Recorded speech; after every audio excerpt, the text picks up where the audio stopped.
This is Bianca, who's done this insane.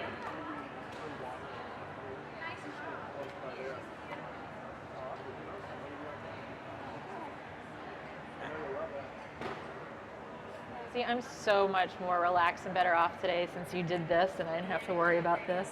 I'm like a star. You are. Yeah. You're the most ready thing on the show floor, I think, right? I think that's actually I true. am the most confident in you out of everything else. All the other ones, you're great. Yeah, I think it's true. Thank you, that's sweet. This is fun. Thank you It's for having fun. me. It's cool to do this. Thank you for coming and doing this with us. Hell yeah, are you kidding? I wouldn't have missed this for the world. Yeah, we're blessed. I think it's the other way around, but you know, that's okay. It's good. It's a mutual. You ready to roll? Ready to do this thing? You're going live? Going live. 5, 4, 3. Hi everybody and welcome to the world premiere of IMATS Live. We are here at IMATS International Makeup Artists Trade Show in New York City. That's right, New York City. Guess what? If you didn't get to come on the plane to New York City for IMATS, that's all right because we are going to bring it to you live all weekend long, streaming into your computer for the price of admission being nothing. We're doing this for free. You're going to get to see all the wonderful makeup artists that we've got here, all the wonderful products and demonstrations right there in your home. So we are joined today with the creator of Makeup Artist Magazine and IMATS. He's also the executive producer of IMATS and publisher for Makeup Artist Magazine, the genius behind all of this, Mr. Michael Key. Thanks, Robin. And also with Scott Jones, and Scott is our senior director for Key Publishing Group, which handles IMATS and Makeup Artist Magazine, right? It's true, and it's great to be here, Robin. Thank you. It's really exciting. World premiere, you guys. Hopefully the first of a lot. So tell me, what made you start Makeup Artist Magazine and IMATS? Give me a little background on your makeup career. Do you have a makeup career? What's the deal? How did you do this? I'll do that. First, I just want to say thank you for coming and doing this. I am so grateful for you to come and be the first person to kind of, this experiment we're doing of IMATS Live, and you being our first host on that. So I'm really grateful to you. Thank you. It's wonderful to be here. It's exciting. I'm really excited about this weekend. We're going to have some great stuff. Well, hopefully you guys will enjoy what we're doing. The idea of this is that we would kind of pull back the curtain and let people see what IMATS is. Right. Because probably, about 80% of people that come to a given show drive. They have more, transportation locally. It's only about 20% that are really getting on airplanes. Mm-hmm. And there's only so many people that can experience because we only do it in 6 cities. And so now what we're doing, what you're doing, helping us do, is take it beyond the 4 walls, right, and let the whole world take a peek and discover what IMATS is. So thank you for helping us with this experiment. Oh, it's wonderful. I mean, the artists that you choose for IMATS are so amazing. And to get to be able to see the ones that are in London and New York and LA from the comfort of your own home is quite a nice thing for you to do for people. Hopefully they'll like it. And I'll try to answer your question now. You're the interviewer and I'm on the other side. So forgive me for kind of... Just tell me, what's your background? Well, I didn't start being a magazine guy or being a trade show guy. Actually my first love in life was actually music. I tried to have a music career, and I think there's a lot of people in our field that had something else. Like yourself, you were doing acting. Right. Mine was music.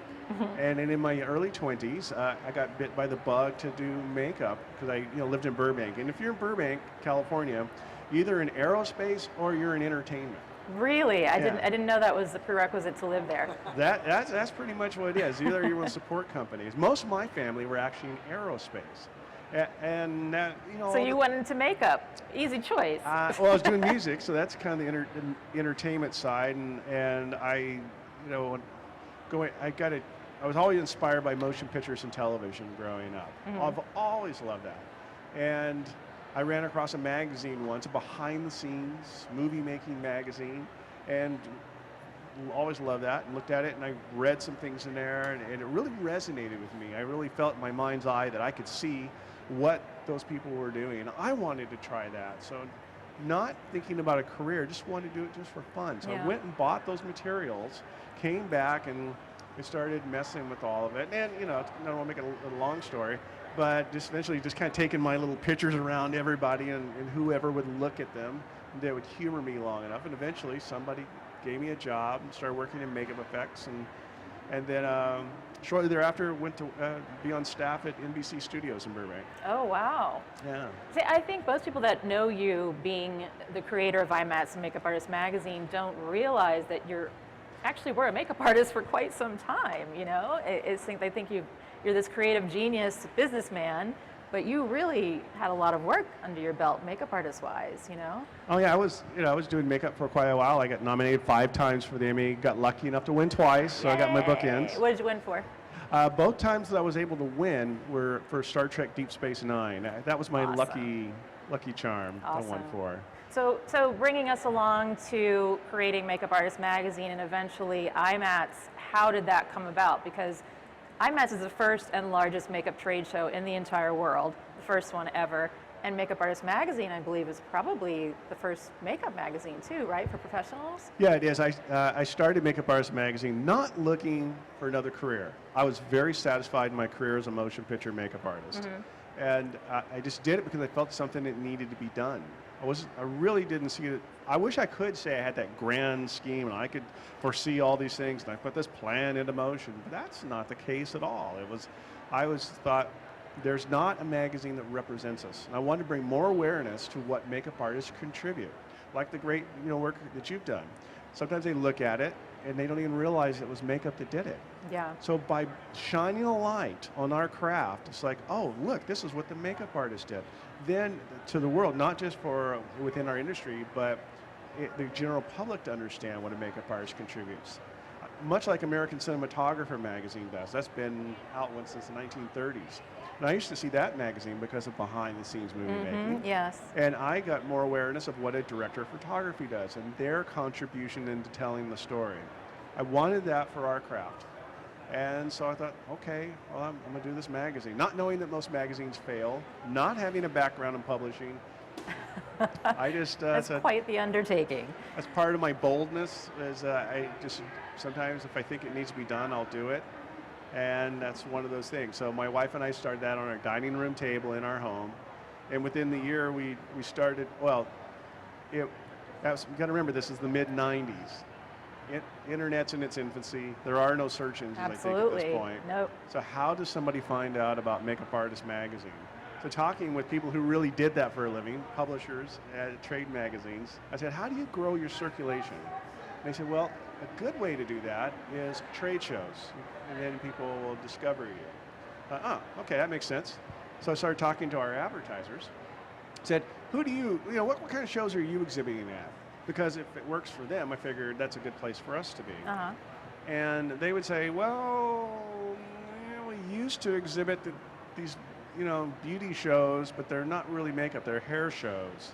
And there's just a little bit of makeup, and it's not really our kind of a customer, and actually we don't really exhibit anymore. Well, after about the 10th phone call of that, I realized, strangely enough, there's not a trade show There's for no makeup. Right. Think what a huge industry makeup is. There's not a trade show for it. And I realized there needed to be one, and that we were the very best entity to do that. So you kind of figured out the magazine and the trade show thing consecutively, almost. Yeah. The magazine first issue is June of 1996, and the trade show was August of 97. So basically 1 year. I had no idea. I thought the magazine came well before the trade show. No. In fact, Wow. I announced it January 1 at Fred Blau's house. For you guys that know that Fred Blau's he's a veteran movie and television makeup artist. It was his house on New Year's Day, and a bunch of our colleagues, I told him, I'm going to do a trade show. And I said, what? And he said, I told him a little bit about it, and when are you going to do this? I said, in August of next year? No, this year. You can't do it that quick. You're like, oh, watch me. It's not my personality to wait a long time. So we launched it, and I didn't even know if it was going to work, because the craft meetings for 706, that's a meeting for union makeup artists. I grew that from about 30 people that used to come to it to about 130, which was a lot for our union, but that's nothing for a trade show. We have our smallest classroom that we have, our stage here, holds more than that. So putting on a trade show was quite a risk. No one knew if it would work. Mm-hmm. No one had ever done a trade show for makeup or makeup artistry. And so we did it, and we broke the attendance record for the facility. It was like Woodstock. It was crazy. Wow. There were people going down the block. It looked like the Beatles were playing there or something. People came from around the world, and all of us were astonished, myself included. I was so thrilled. It was so packed. In fact, you know what? People sometimes they go, "Oh, it's so crowded at IMATS now." The most crowded show I ever produced was that first one That in first 97. one, but how many vendors did you have? 30. Well, yeah, no, he was As 30 opposed booths. to how many It wasn't vendors do you guys have now? What would you say? That's a question for Scott. He's more qualified to answer. And Scott, tell us about your makeup career. Yeah, I don't. I'm the business guy that just tries You're to not a make makeup things artist? happen. Get out of here. Right? I shouldn't be. I don't deserve to be here. No, I'm good friends with Michael, and came in about 3 years ago to take over director of sales, and it's been quite the ride. It's quite the industry. From that first show that I never was a part of course, but just seeing it explode from 30 booths to over just about 200 here in New York, and about 125 exhibitors. Wow. And again, just seeing the quality of the exhibitor continue to elevate. Michael's talked a little bit about the why of IMATS, and his heart and his vision has always been to reach the professional makeup artist and to celebrate that community. And he kind of touched on that, and I think it's worth just sort of hearing sort of from an outside perspective, an individual who has seen for the last 3 years how this show's kind of evolved and grown. Right. You've seen a show that's just really exploded. It's come onto the consciousness of the makeup enthusiast and social media people. And in all of that, it's grown, which has had some really positive things and some challenging things. Michael's steadfast commitment to the professional makeup artist has really steered this ship, this show specifically in New York, to really make sure that the main thing, that we're reaching that professional makeup artist, those industry professionals who are doing television, film, fashion, bridal, those individuals that are have given their life to it. And so when we see the kind of evolution of IMATS, you really see this giant ship, probably far greater. We know far greater than Michael ever even thought. It's now in 6 sure. countries, and you come out from Pasadena. What are the 6 countries? Why don't you tell We are everybody? in, Well, not I 6 say 6 countries, shows, 6 locations. 6 shows, multiple. We are in Vancouver, Washington, Vancouver, BC, Toronto, Ontario, New York, of course, LA, London, and then Sydney, Australia. Amazing. And each of those shows have a flavor, a unique kind of personality. Yes, they do. They just kind of vary a little bit. But one of the things that we've done in the show that's sort of, I think, enhanced it for 2015 here in New York specifically, but across all of our shows, is we wanted the emphasis to be the professional makeup artist. And so we've made some changes, actually. We've made some changes where we are no longer allowing anyone under 17 unless they're a personal guest of either Michael Key or a gold or platinum card Makeup Artist Magazine Pro Card holder. We've eliminated meet and greets with YouTube bloggers, and we understand that social media and individuals are a part of our culture and a part of the makeup industry, quite frankly. But the primary goal of our shows here are to really take people like yourself, people who've given their life to the industry of makeup, and celebrate and focus on them. And so we've made some of those shifts where we're no longer allowing that.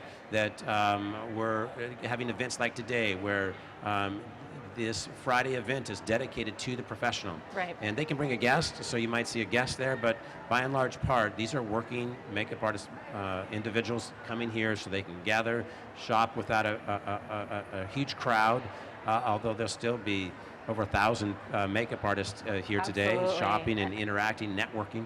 And I know that's something that's extremely important to Michael. I mean, we've had many discussions about this, how much you value the professional makeup artist, and you really want to make sure that IMATS stays the pro show for pros, and not go off into, there's other wonderful things in makeup, Right. that people can experience, but your goal for IMATS is to stay with the pros. And Absolutely. I think the changes you made are really making a big difference. And we've heard it. We've heard it from our exhibitors. We've heard it from our attendees, the professional makeup artists. They've really been excited about those changes Yeah. there, because we've been going through around the world now with these changes.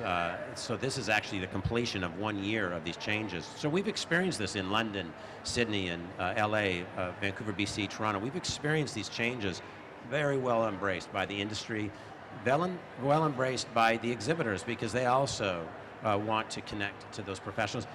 And yet, Michael's vision has always been to have the circus tent, as he sometimes call it, wide enough to allow makeup enthusiasts and consumers in here for a couple of reasons, but primary reason is to introduce them to the wonderful industry you both given your life to, that they can get excited. Sort of, this is the time for the makeup artist to be the star, where we can come and celebrate a Robin Mathews or whoever it might be, right? But no, but I mean, the education that we as makeup artists get here is crazy. I mean, you've got Academy Award winners, Emmy Award winners, people that have been in the business, you know, their entire lives, have all these secrets and wonderful things, and they're here teaching you for free. Right. You know, I mean, it's just amazing. The education at IMATS, to me, is the number one reason that I would come. You know, Scott, you were talking about how we still allow, it's not exclusive, no one absolutely under 17 can be here. And the reason I didn't want to make that all the way, because there are young people that have grown up in the industry that are great makeup artists now. In fact, right next to us is the IMATS main stage, which in a very short period of time here, within the hour, I believe, that Mike Marino and Michael Fontaine are going to be on stage. Makeup effects people. Well, these guys, I want to see what they have to say. Yeah. Who wouldn't? Now, Michael Marino, but especially Michael Fontaine, I think he was like 9 years old the first time he came to my show. He had been corresponding with Oscar winner Dick Smith, and Dick said, well, you should come to IMATS. This is obviously many years ago in LA. So his parents brought him, and Mike Fontaine has grown up in IMATS. Now, what I would not want to do is stop that. Right. We want that. We want to embrace the young person that is aspiring to be in our field, to be a media makeup artist. We don't want to discourage that. But the way, and we talk about this stuff weekly. Scott and I and our other department heads discuss how do we work with this evolving show. And what we came up with is with that, well, if they know somebody, like in that case, Michael Fontaine reached out to Dick Smith. That's why we allow a gold card member can bring in whatever kind of guests they want. So you, as a gold card member, could bring a young person that was talking to you and looking for you to mentor them. If they're connecting that way, then they could make it here. The other one is if they really don't know anybody, but if I see that they really have the heart and they got the fire in the belly to go after it, then I'll bring them as my guest. So we have ways of doing it. But I think it's just a great example of Michael Marino and Michael Fontaine being right next to us doing that. They're living examples of young people coming up in IMATS. And all of us veterans still are dying to hear what they have to say. And guess what? They're going to get to hear what they have to say, because Mike Marino is going to be with us, I think, on Sunday. And we can pick his brain as well as everybody else.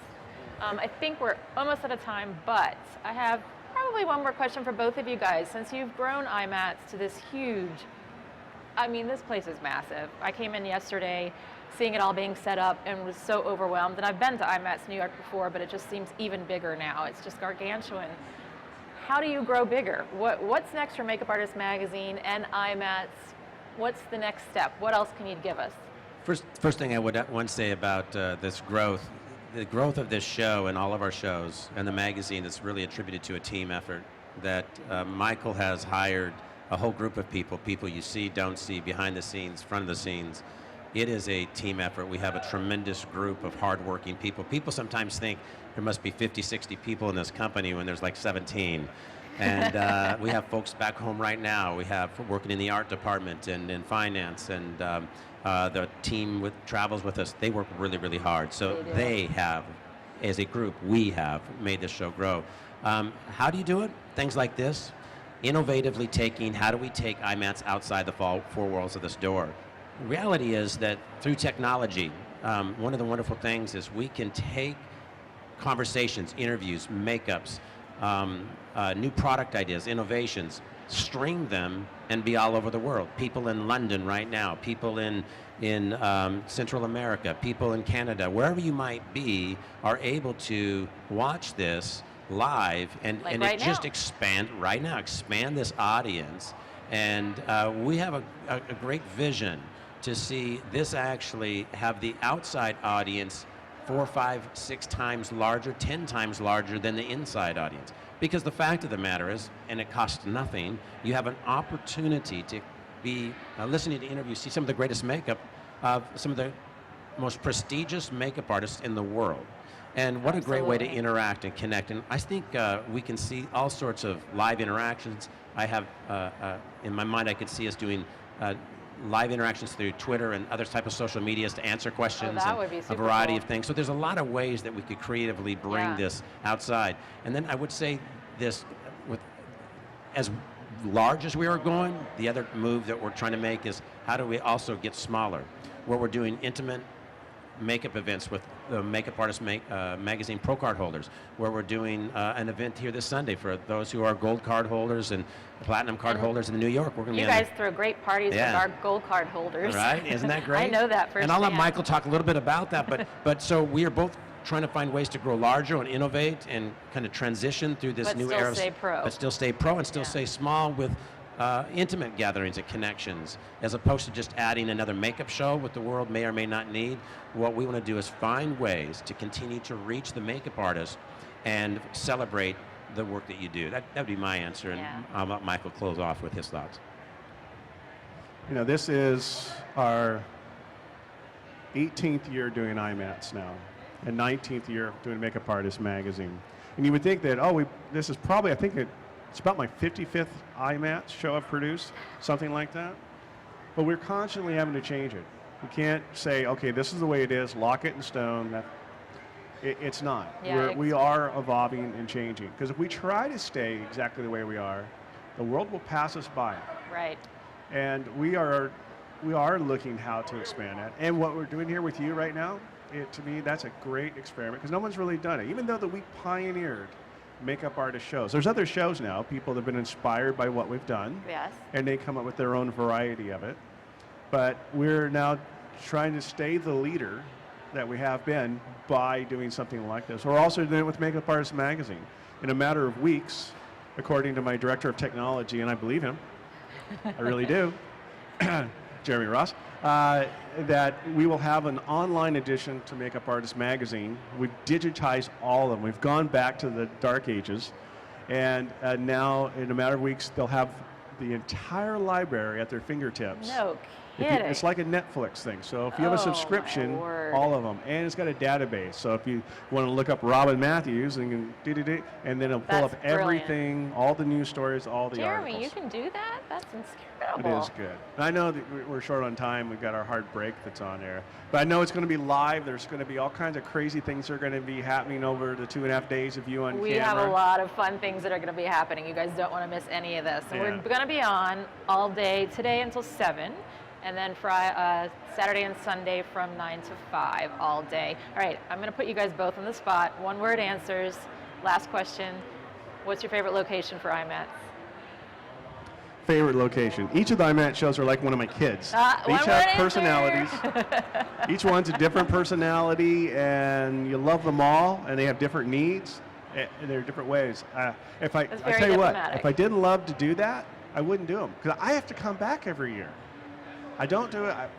For it to be an IMATS show is one of my cardinal rules. We won't start a trade show someplace unless I want to come back there every year. And you know what? I love coming back to New York, having an excuse to come here, not just once. I'm here several times a year now.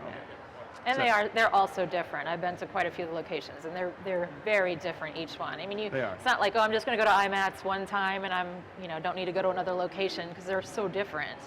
Different people. Have a favorite?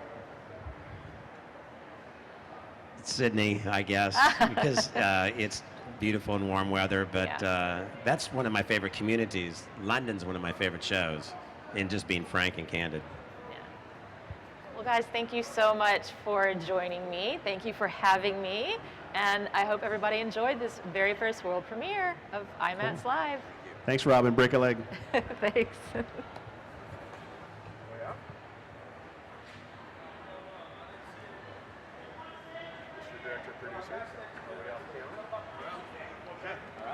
Yay! We did it. First jitter's out, right? That was easy.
I don't know of him.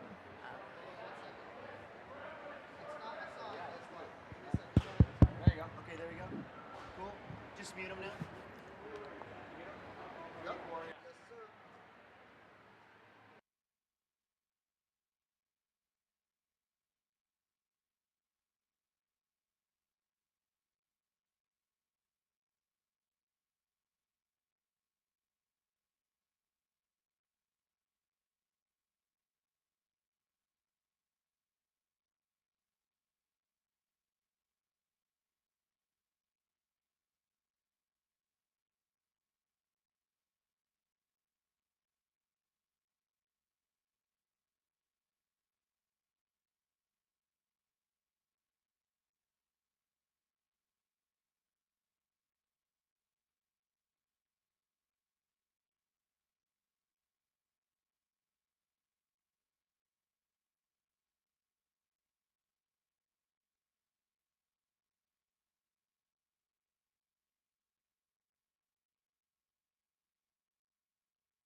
Hi. Oh yeah, please do. I'm like just like full of oil and crap everywhere.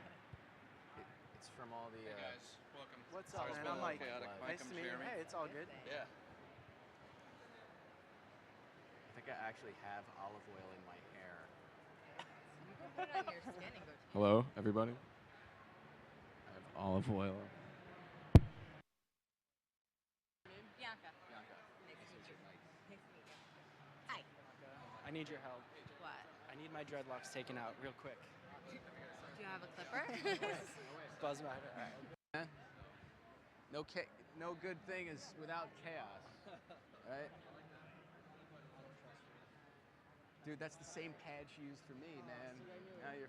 Hi. Hi, Mike. I'm Robin Hi, Mathews. Robin. Nice to Lovely meet you. I to heard a meet lot about you. We have a lot of the same mutual I friends. know. I heard from Leo Wan. From Mr. Leo. He called me and said, Robin is my friend, so And you there better might be nice to her. someone else that's surprising you today coming by to visit. Uh-oh, who's... Should I tell you? Who? Yeah, I want to know. Mr. Fabian. He said he was coming by to surprise you. I love... Mike, nice to meet you. Sit, Mike. I love Fabian. Oh my God. I love him. To His work him. Summer. I love Summer. Summer's on. Summer. Is Summer still alive? Summer's definitely still alive. Still alive? I haven't seen Summer in a very long I time. think Summer will be alive longer than Fabian. What about Leona? Does Leona exist anymore? Leona Wonton? Oh yeah. She definitely exists. Oh She my does. God. She really looks like a woman. I mean, Leah really looks like a woman. Hey, how are you? Are you able to slide over a little bit? Yeah, sure. Are you staying here or you can Whatever you want. Just a little sneak peek. All right. Yeah. You want to look just a little bit, Robin, so I can get you in there too? There. I think my One, two, chip is three. Awesome. So are you guys here? Are you promoting anything in particular that you want to Well, we put together like a website, like a catalog of pieces that you could buy, professionals, amateurs, whatever. And we have a movie coming out, Lost River, Ryan Gosling directed. Oh yeah. So, Oh, yeah. that Leo. So with Leo, Yeah. right. So I'm sure you know all I think that comes out tomorrow, I right? think it does. Right. For Friday. It's been delayed like for a long time. So I don't know if it's edited or just trying it out in different places first. I mean, I do think it's a limited release, right? It's like New York, LA, and stuff. Probably. Well, it's on video on demand. Probably, but who knows these days, So And then, so on your company, so you're doing pre-made. Yeah, appliances. we're doing like a and high different quality materials. silicone appliances for sale to the public for the first time. So pretty excited about that. And what do we have? Lost River. What else? Night at the Museum is out on DVD now. Right now, Zoom 3. Yeah, so we just moved into a really big studio right outside the city. So. Do you? I know you've done a lot of work with Ben Stiller. Are you like his? Are you his man? It's my boy. Is that your Yeah, I boy? mean, we try to. We try to. What do you need? Just ask you to turn the chair slightly to Which her. way? Okay, right, right. Got it. Okay. How long is this segment, Jeremy? So Ben's my dude. I love Ben. It's great.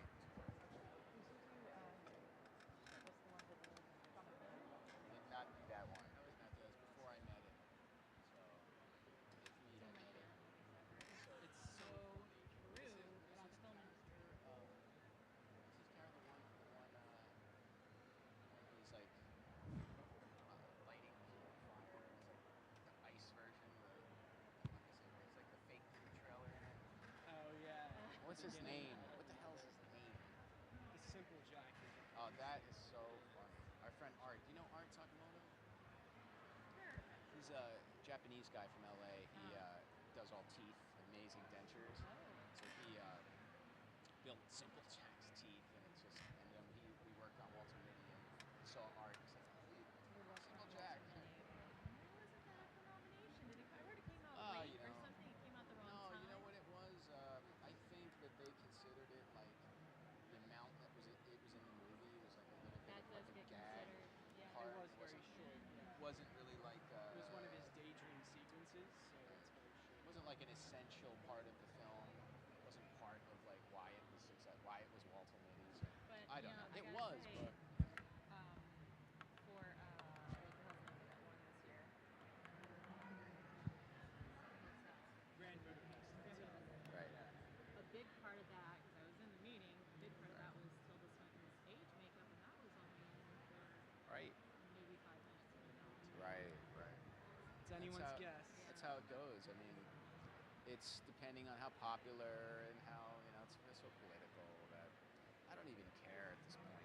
I just we just try to do the best work we can. All the time. I feel like we do, people like us, we do it for the work, not for the money. Right, It's right. you pick scripts for the work, for what Right. you want to do. Right, exactly. I mean, so many opportunities to make up a lot of money on some really stupid shit. It's like, hey, maybe sometimes There are that people stupid that shit do sounds that. fun, but I mean, I wish there were more stupid shit movies, and I do more because I want more money. But Then still, you can retire and just pick and choose. yeah, right. The only thing that's great about the money is when it allows you to be able to create what you want to create without limitation. Right. In the movie, but that's Right. what we try for. Are they ready or something? Are they ready to go? We're like doing the interview now. I see that. Doing it. Well, I'm gonna freeze up when they're ready. No. Is there coffee? Does this work? Oh, whoa, that's We loud. need another cup. Let me get some booze here. That's a good idea. We should have Just some whiskey in here. Right. Smoke, Yeah, right. The magic trick. cigar. Yeah. Hey, Jeremy. I don't know. How long is this segment going to be? We'll go for 20 minutes. 20? Right. So we should probably not talk at all because we're gonna waste it all. Yes. I have nothing else to say. Shit, I'm not that interested. I'm done. I'm not really interested. Well, congratulations on your work. We think it's awesome. Leo called me right before it came out. He's like, I love Robin. So how did that film go with Jared? You worked with Jared Leto. How was he nowadays? Because I worked with him way back on Requiem for a Dream. Okay. I worked with Vinny Guastini, who I just worked in the shop at the time. And he was a little like, I love Jennifer Garner.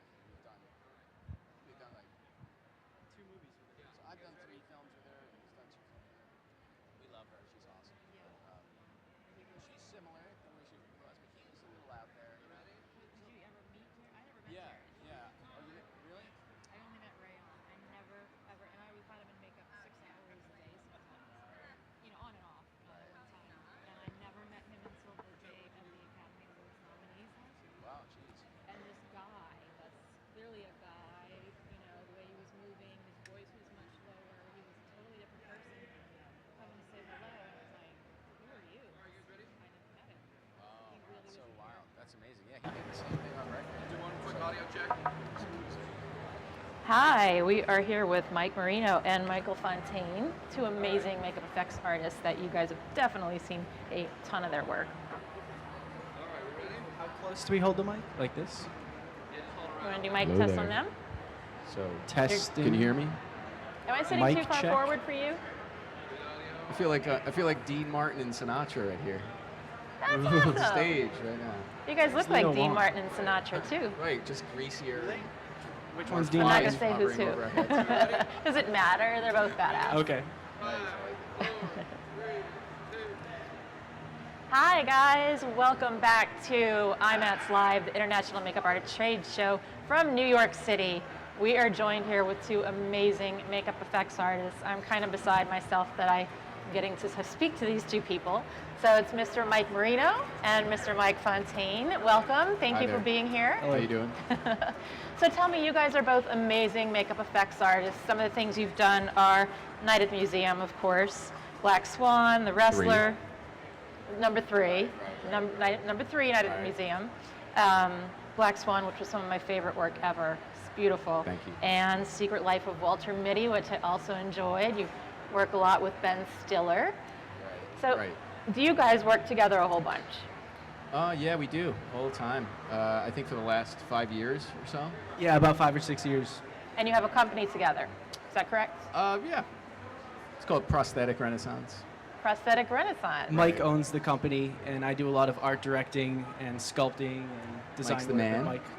Super talented guy. Thank you. We actually met. We knew each other via email. When we were a lot younger. Right? Mike was way younger. And, Like 12. Seriously? Pretty much. And we finally met when Rick Baker had done his Mac demo, and he painted his face all crazy. Oh, I was you were there. there? I totally was there. He Right. painted That was himself amazing. up Yeah, it like was so a, fun. what do It you was call like a those Famous paintings? Monsters thing. Yeah, the Right. famous monster. Yeah, that was was so awesome. cool, you know. And then I finally met Mike, who was, kid from Massachusetts, visiting New York, and we met and we chatted, and he came to visit the studio, and we were working on updating a little section of the Dick Smith course Uh-huh. and his basic course. And Mike was, I think, originally supposed to stay there for a couple weeks, and Like 2 weeks. 2 weeks, and and it's then it just going on 6 still there. years. It's 6 years going. Wow. So we like working with each other. I'm at work pretty intense as far as what I want to see and do, and Mike is the same way, and we're always trying to push each other and Yeah. do as good of work as we can. Well, Michael Key, who was just with us right before you guys came on, was telling us about you, that you grew up coming to IMATS from like 9 years old. Is that right? Yeah, that was huge for me.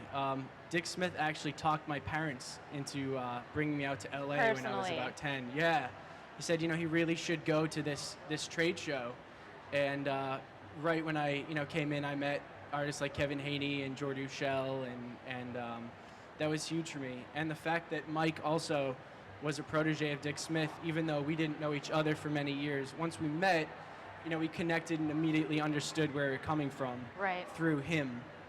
So I feel like that's why we work so well together now, because we're The same doing training very grounds. much. Yeah. And tell me about that. I mean, that's one thing I was going to ask you about, is being a protege of Dick Smith, the godfather of all of makeup, anything makeup effects. How do you get to be a protege of Dick Smith? How does that happen? Oh, geez, I think our stories are fairly similar. I wrote him a letter. I was always a fan, and wrote him a letter and sent my portfolio off when I was, a teenager. And he wrote me back. He wrote me a postcard back and said, I always remember what he said. It was, thank you for the extensive portfolio. Please give me a call anytime except dinner, Wow. 5:30 to 6:30. Really? No, 6:30 to 7:30. All the best, Dick. So that was a postcard, and I was like freaking out. I mean, when who does I that? got it. No no, one. I mean, Him like, as That's just the busy as he type was. of person he was. Exactly. And I think that's no secret that he just put himself out there to young people, and And that's why he we're is lucky. the godfather. I mean, he Very helped us true. all, Best. you know? I mean, if you think about the caliber of talent he was, and such a influence on so many people, Right. to take the time to write a little kid, you know, who like writing you a letter and then talk to him on the phone And to say, you know, contact me, you it's know? crazy, you know, and it was such an amazing quality that he had to want to communicate and help younger people that, you know, we're perfect examples of that, you know, his legacy, I guess, moving Yes, forward. yes. And, you know, we still talk about, like, what would Dick do here? You know, what would he do? You know, what would we do to change? Pretty much or, every day in the shop. Yeah, right. You know, and I, you know, lived in LA for a little bit. I worked at a few studios, and one of the studios I worked at briefly was Rob Bottin's, who did The Thing and you know, those crazy movies, The Howling and stuff. And he was a huge Dick Smith fan.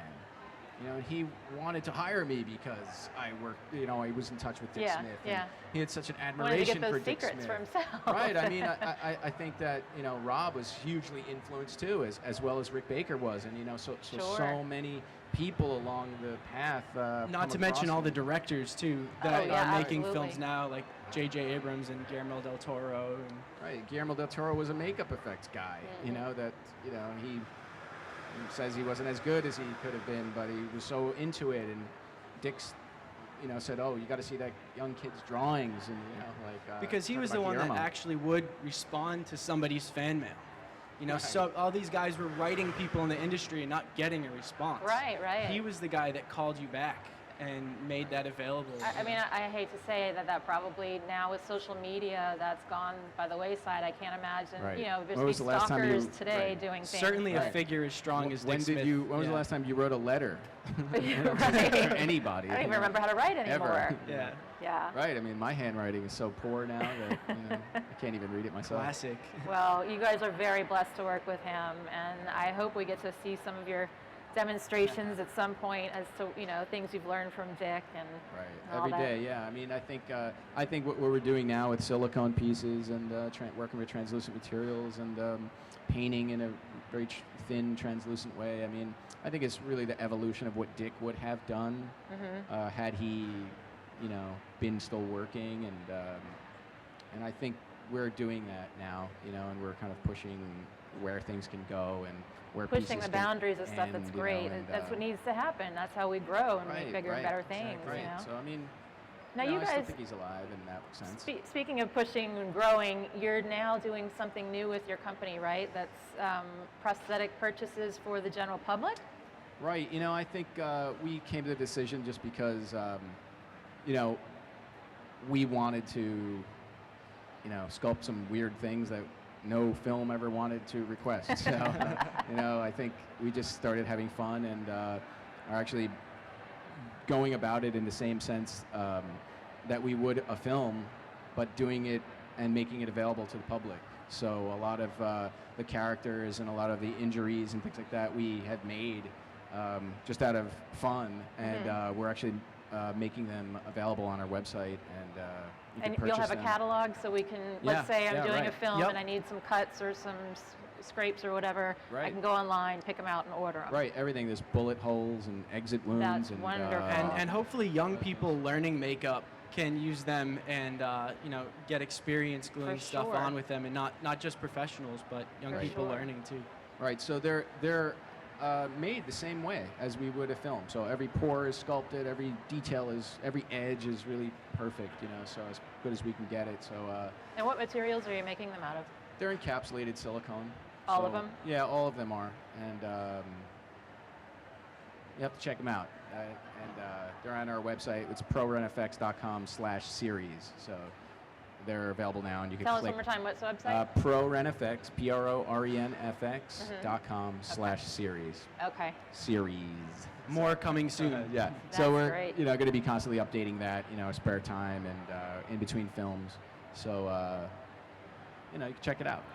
Amazing. I'll definitely check it out. That's one thing I don't, when I'm off doing a film, I don't have time to sculpt, so I like to buy Right. pre-made things. So Right. We have I will brow definitely be looking. covers and a lot of things that Oh, brow covers, are great. used a lot. Yeah, Brow yeah. covers and bullets and scratches and injuries, things that keep repeating themselves, and broken noses and things like.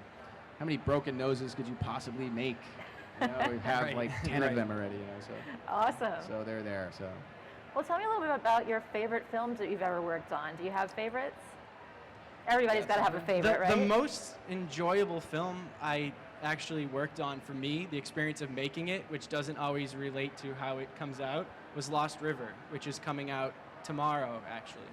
Right. And, This is the Ryan Gosling directed film, right? Yeah. Right. Ryan directed that. His first debut directing, and And we love He's Ryan great. Gosling. he's great. He's a great actor. He's just an overall great guy. Hey, and, girl. very creative. Does he So- say that for real? Hey, girl. Well, not to me, but maybe to some other people. But He can say it to me if he wants. It was just a Sure. very small film, and it felt very personal. And we were actually, everyone in the movie was able to contribute something creatively that you don't always get to do on a large, huge budget movie. So the experience was really fun. I haven't seen it yet. it was great. We filmed in Detroit, and a lot of locations that were like a ghost town. There was nobody Yeah. there, and a lot Yeah. of buildings were empty. I've shot in Detroit. I know what you Right, mean. it's crazy, yeah. and he asked me, he said, well, what's like the craziest thing you've ever wanted to do?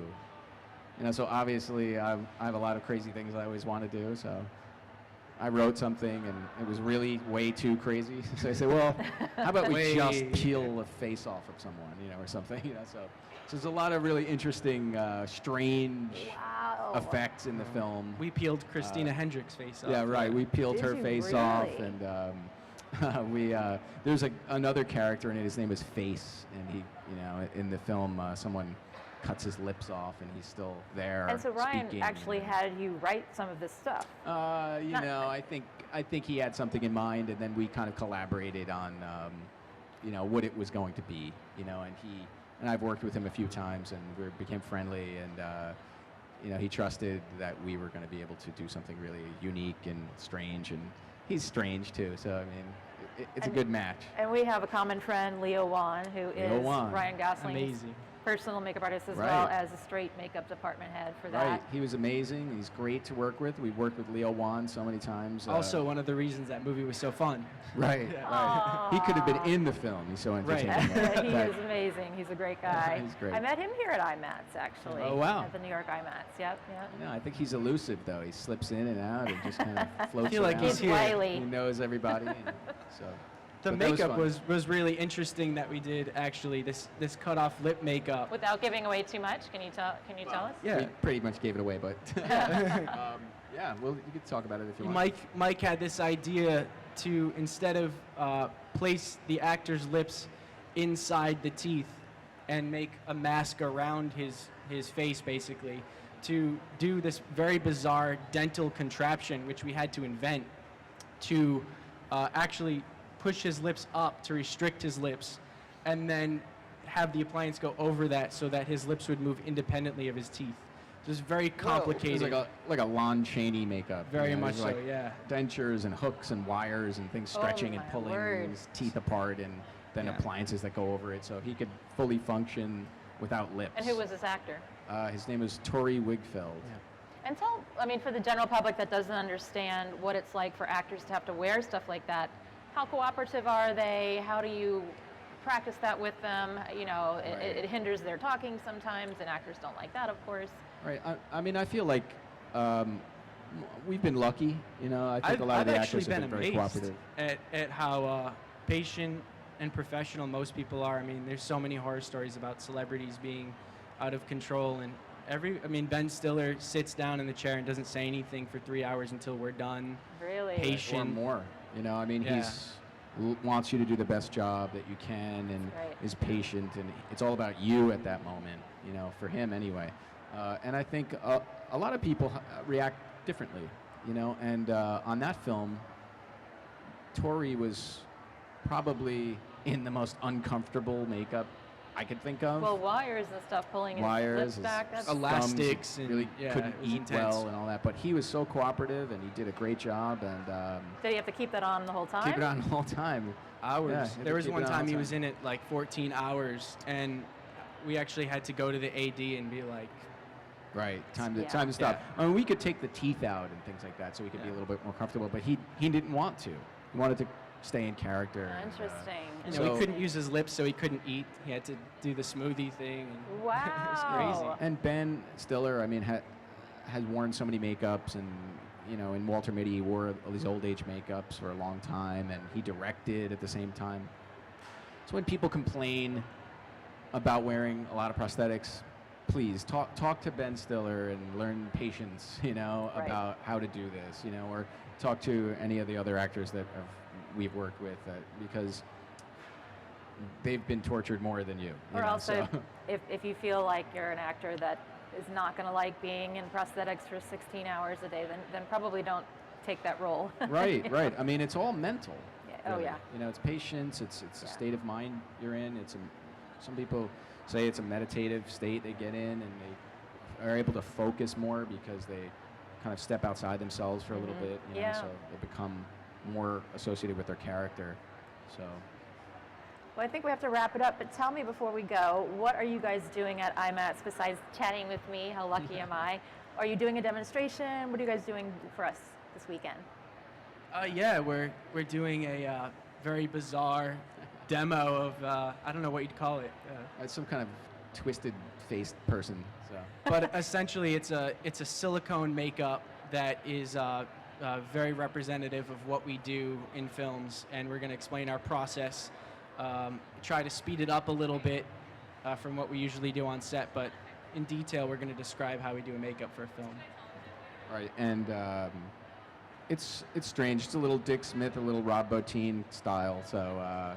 And how do you guys like to paint your silicone? Everybody's got a little different method here or there, but it varies. I mean, sometimes we tint the piece from the inside, depending on if there's a special color or something. We intrinsically tint our silicone. Bill Corso I just saw his pieces from what was the movie he just was nominated for this year? Foxcatcher? Foxcatcher. Right. And his pieces were tinted intrinsically with like a Right. bubblegum color. Right. That's wonderful. Why didn't I think of that? Right.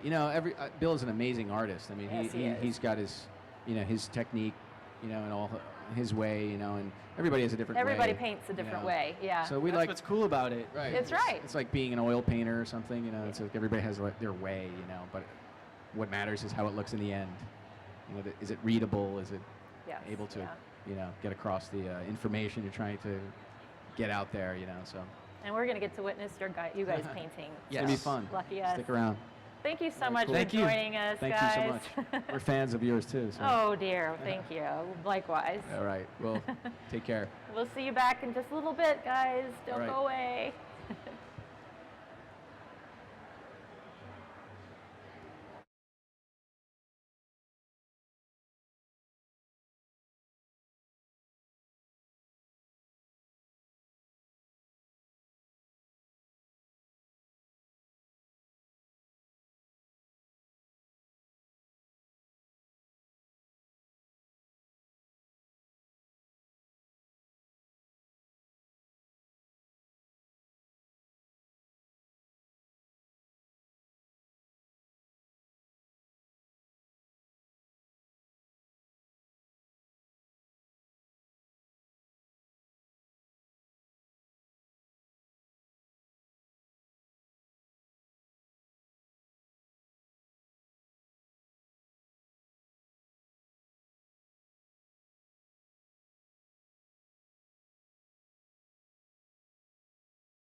So I guess Michael Key, who runs this, was like, I think you have the chops to do this. Let's give it a whirl. So no, I'm winging it. Thank you. I went to the Pasadena Playhouse myself. Oh, I you're was an kidding actor me. many years ago. Oh my gosh. Well, the American Academy of Dramatic Arts, where I went, is in Pasadena. And we used to be with the Pasadena Playhouse. Like sometimes we would have shows there and stuff. But I lived in Pasadena, you know, was very Yes. close with them. So Yes. you were an actress before as well. Yes, I was. No Yes. kidding. Is that how you got into makeup? Yes, I was doing, we were making rounds. I was with a friend of mine, we were making rounds in New York, and he said, let's go over to NBC, and in those days you could just walk in. Yeah. And we walked in, and I filled out an application, and they offered me a job as a makeup artist. How funny is that? And I said, no, thank you, because I wanted to be maybe a stage manager or something. Let's save that for the interview. I want to.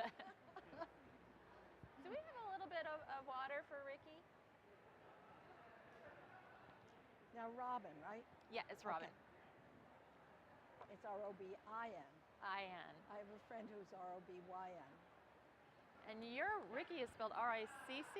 I-E. I-E? Yeah, it's Riccobono was my name before my maiden name, as they say. And so they called me Riccie, and I just took the R-I-C-C and I added I-E. But it's confusing because people think it's Riccie. Oh, yeah. Yeah. Anyway. Well, you know, that might have a benefit, though, if people think they're hiring a man and they get a woman. That's true. You know? That's true still, right? Even Still, today. especially in the effects industry. Yeah. Yeah. Amazing. We're all good?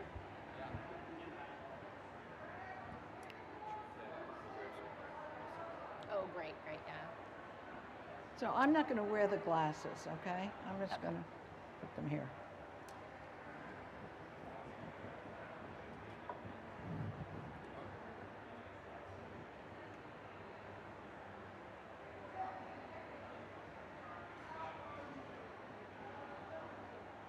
Bianca's going to grab us some water, so just hang out for a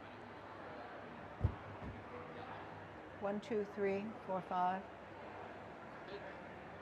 Oh, good, you don't have to hold the mic. I don't. That's hard, Good. you know, that Yeah. it's odd. Is this your first time at IMATS? I'm sorry? Is this your first time at IMATS? It is. It is. I hope I can hear you. Speak up, because I'm a little deaf. So am I. And from being in this industry, Yeah. I'm listening to too much loud music. Yes. So what, have you been able to walk around yet? No, I really just got here a few minutes ago. Oh, so I'm my. hoping the rest of the weekend I can do, Yeah. do a little It's tour. overwhelming. It's so huge. It's huge. You have no idea. It goes way back. Yes. It's just gargantuan. That's great. I think I was speaking to Michael this morning, and he said that they started off with like maybe 30 exhibitors the very first year, and now they have over 200. Really. So it's like anything great. you want in the makeup industry is here. It's here. It's all here. If it's invented, it's here. All right. That's great. And do you live in New York? I do. Oh. Yeah. East 81st Street. And what shows do you do? 60 Minutes and Sunday morning. Gosh, And the two best shows on the air, I think. they are. I've been a frequent watcher of 60 Minutes for a very long time. Yes. And Sunday morning too. Yes. A lot of young people watch it, you know? It's not just the older people. It's a lot That's of young true. people love it. Yeah, there's a lot of nostalgia, but it's also Yeah. interesting. I mean, I Very. prefer, that's really the first genre of reality TV that we ever had were shows like that, news Yes. shows, you know, Yes. news magazine shows. But I enjoy that better than scripted TV. Yeah. So. Well, I'm very fortunate. I've done a lot of shows, but, you know, in the last few years, that's kind of, this is all I'm doing. It's enough. I think that's enough. Keeps But me- most people have one show. You've got keeps me- two.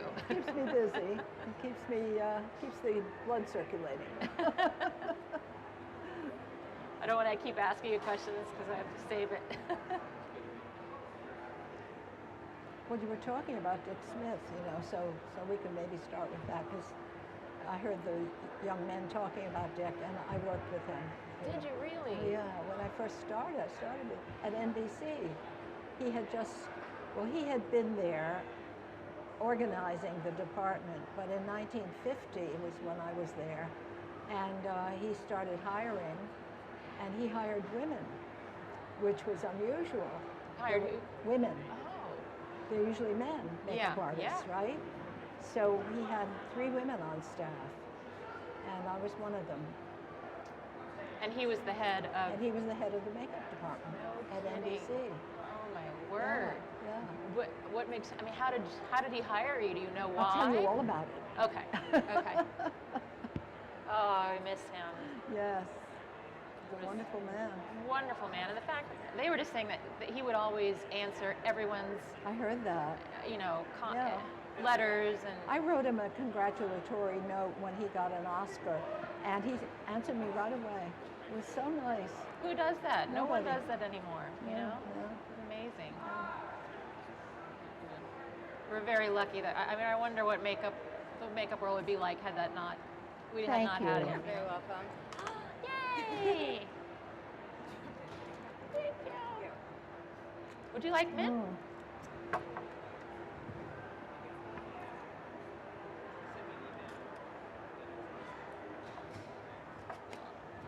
Thank you. Thank you, Welcome. Heather. It's freezing in here, I know. right? Yeah. And it's not just me, huh? Well, I'm pretty good. I have a sweater. I might be in a draft. But I'm from the South, so.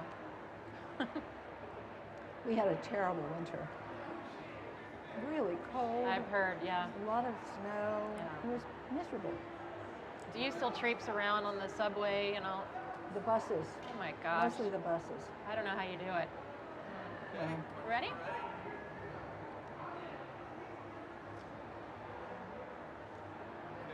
And is this a 20-minute?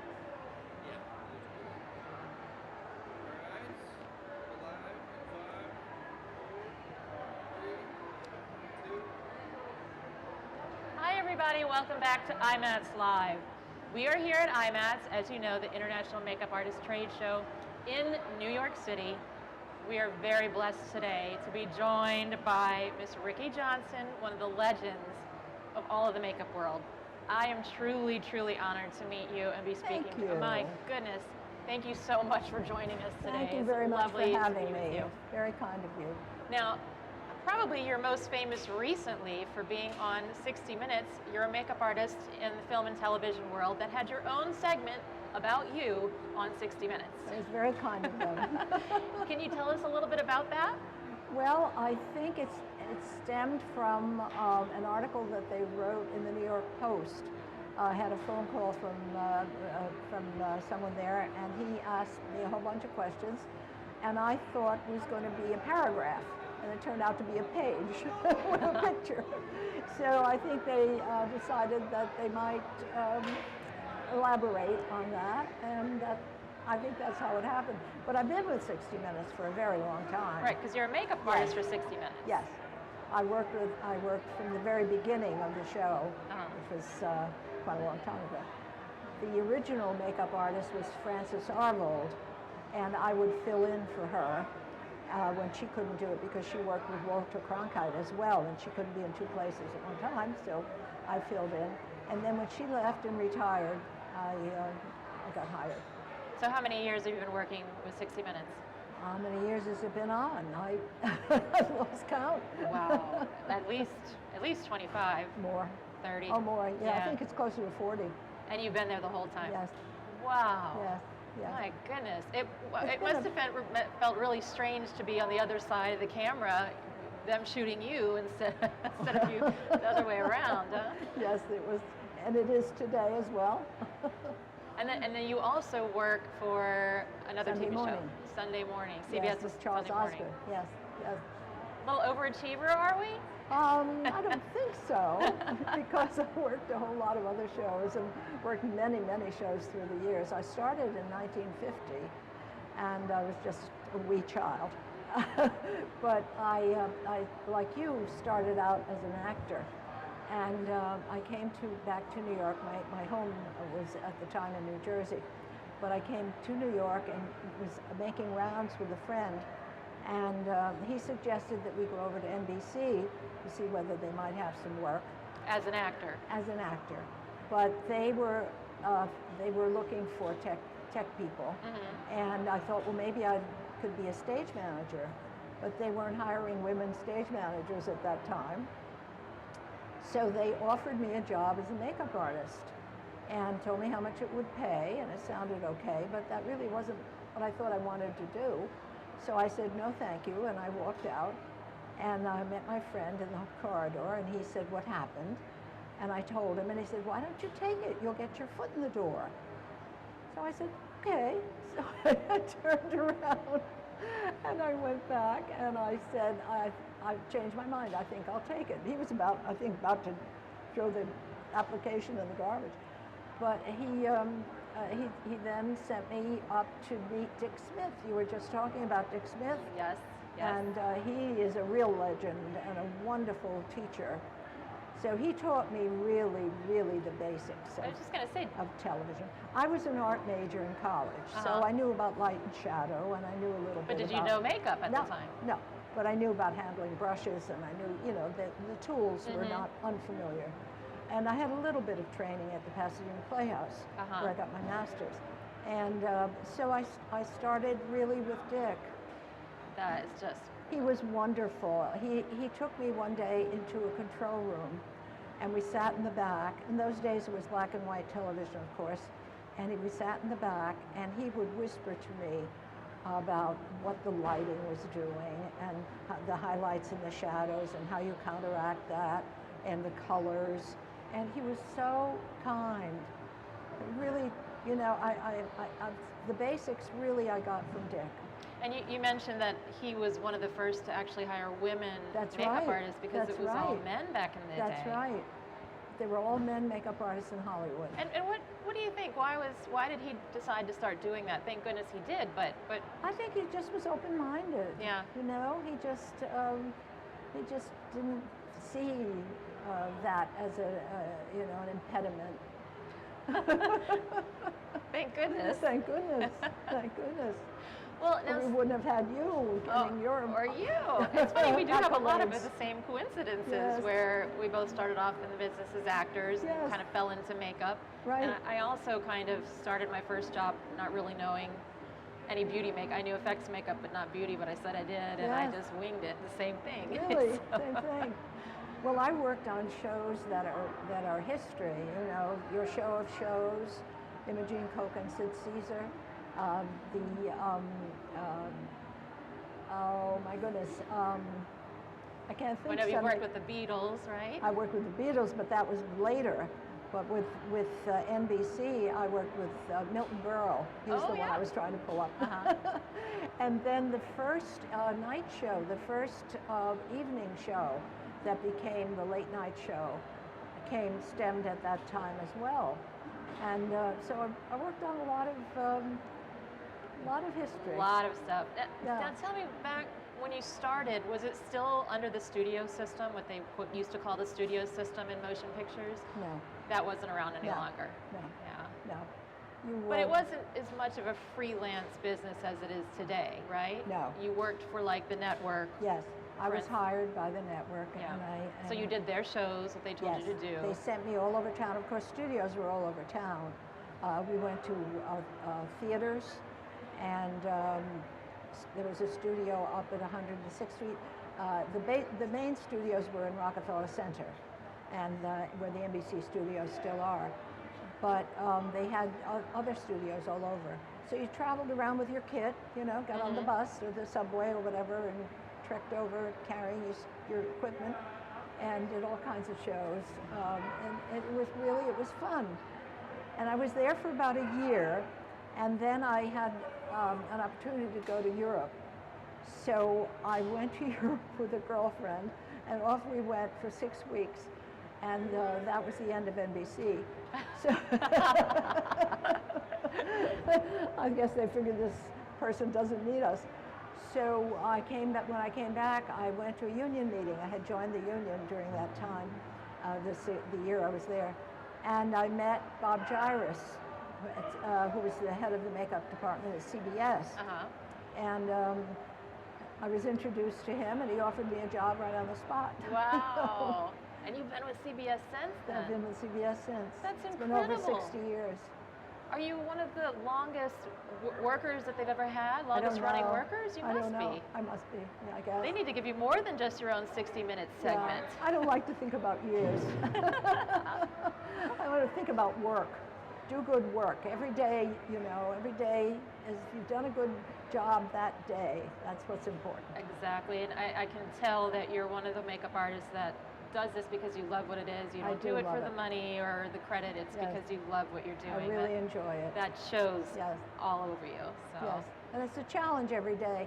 Even though I only work on those 2 shows now, every day is a challenge because they'll come in after being in Africa or someplace, and their skin is all red or peely, and so you have to do your best to get rid of that, or they have a bruise, or they have something wrong with their eye, or Right.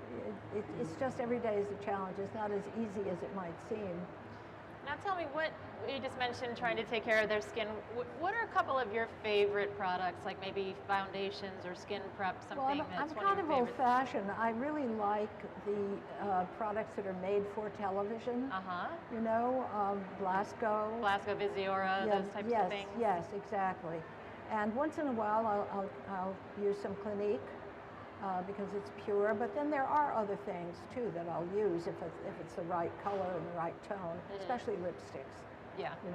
But for foundations, you think Yes. oldies but goodies? I do. Yeah. I do. Yeah. I think it works. Why? You're right. Why change it? It's still, things like Visiora and Blasco are staples in everyone's makeup They kit, are. still to this day. Yes. You've always got that old faithful to fall back on. That's right. Early on, we used Max Factor, of course, Right. Pancake and Pan Stick. But now it evolved. I was going to say I started in black and white and then evolved into color, and now, of course, high definition. So I've been through the mill. Yes. And what was the difference? Because a lot of our viewers probably have never even seen a black and white film, much less done makeup for one. How do you have to do makeup differently for black and white as opposed to color? Well, the difference really was in the color of the makeup. It was browner, and you did do highlight and shading. So a lot of that Kim Kardashian highlight and contour That's right. was way back then. That's right. We Yeah. had to do that, and then we did use a kind of a brownish lipstick. But we did, it was the same technique, if you will, but it was just different colors. So if you look to the naked eye, to the actors, not on camera, but with the black and white makeup on, would they look different? Oh, it looked different. Yeah. Yes, it looked different. Because today it's natural. I mean, you could go on, a woman that is nicely made up for street, could really appear on television and look okay, Sure, right, but back then it was... But not then. You couldn't wear that makeup and then walk on the set. Not today. Do you have any fun stories or something crazy that's happened throughout your wonderful long career? There are a lot of fun stories. I made up a man one time. There was a show on CBS called, oh my goodness, what was it called? The premise was that the station had an opinion. It was a CBS local station. They had an opinion about an issue, usually something to do with city government. And so they would state their opinion, and then they would bring in people that had a different opinion. And the people were from all walks of life, so I never knew who I was going to get. And this one gentleman walked in, and he sat down in the chair, and I looked at him, and he had a very disfigured eye. I don't know whether it was an accident or what in the world happened to him, but he was black and blue and yellow and red. And I thought, oh my dear, what am I going to do with this man's eye? And black eyes are very hard to cover. Very hard to Very cover. hard. And so we chatted. I didn't want to, embarrass him and ask him questions about his, What oh my happened goodness, to what you? happened to you? So we talked about other things, and I did what I thought I could do. And when I was done, I was pretty proud of it. I thought, well, that looks pretty good. Looks almost like the other eye. He thanked me, And he got up and he reached in his pocket. He had an eye patch. No! Oh my Right over word! my Michelangelo. That's hilarious! He just wanted to be sitting in your chair, this gorgeous woman doing his makeup. That's what that was. I don't know what he was thinking. He should have told me he was going to cover it. That's too funny. Oh my goodness. So that was pretty funny. Well, now, any favorites from your long career of favorite people or actors? Well, everybody stars? gets very excited about the Beatles. And About the Beatles. The Beatles. And what did you do with the Beatles? What was the makeup that you was did for black them? and white also, you know. It was a TV for them on television. Yeah. So, first of all, we didn't know who they were. We knew that they were a group that came in from England, and that the young people, because there were a lot of young people outside of the studio, yelling and screaming and carrying on, but we didn't really know what impact they would have in the music world. So when they came in, it was time to make them up, and we had other people on the show as well. You know, we had other stars, and there was a man in charge, and he was giving out the instructions about who to go, you know, which makeup artist should go to which star. And so I said, "What about that group from London?" And he looked at me and he said, "You can have them." Really? Yes. They really, They had no idea. They had no idea. They were, you know, they were long-haired, we thought. Mm-hmm. We didn't know what long hair was going to be. But they really had we didn't know anything about them. So I went up to make them up, and they were lovely. They were very kind, very gentlemanly, and I made them up one after the other, and I went down. Oh, I called home. I have a large family, and I called home and I said to my husband, maybe you could bring the children to the dress rehearsal, because this is going to be an important event. And the children were having a very good time at home playing, and they were a little young to really understand what this meant. Mm-hmm. So they decided not to come. And of course now they regret it, of course. But anyway, I made them up, and the rest is history. A few years ago, I had the occasion to meet, what's his face, Paul McCartney. Uh-huh. And he was doing an interview with Dan Rather at CBS.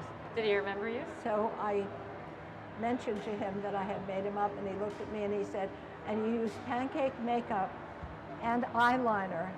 And when we asked you about the eyeliner, you said, it'll be fine." Wow, and he remembered that. And I was awestruck. I said, and it was. And it was. Not only that, but it might have helped make your career. Wow. Yeah. Oh my goodness. Well, it was really nice. Very nice. Tell us, what, for someone that's a pro in the business or starting out in the business, what is your secret to longevity, that you not only have been able to be employed for this long at wonderful places and you know, jobs, Yes. but that you haven't worn yourself out and tired out of the business and gotten sick of it? What's the secret to the longevity of that? I really can't tell you. I think it's because I enjoy very much what I do. I respect who I'm working with. I try to be as professional as I can, and I don't know. I just take good care, you know, and try to do the best I can. I want them to look better. Yeah. I want them to look good. Right. And so when they do, then I feel like I have done my job. And I think you hit the nail on the head with the professionalism. Yes. That's a lot of things that some people, you know, starting out in the industry could be schooled on a little bit. I sometimes work with people that talk a lot, and that's what I mean, right? And I don't think that's wise. I don't think so either. No, I think if you're quiet and you do your job, and if they want to talk to you, engage you, fine. But I don't really push myself, you know, my own personality. It's more, we're there to make them look good and let them be the star. We settle to the background a little bit to let them flourish. Yes. Yeah, it's Yes. not about us. No. I know that when President Bill Clinton came to 60 Minutes, he didn't want makeup. And the producer suggested that he get some, and he really was saying no. And Don Hewitt said, you know, he said, I think it'd be wise to just sit down and let Riccie give you a little bit of makeup. So he sat down, and I made him up. I said, you know, Mr. President, I have a very light touch.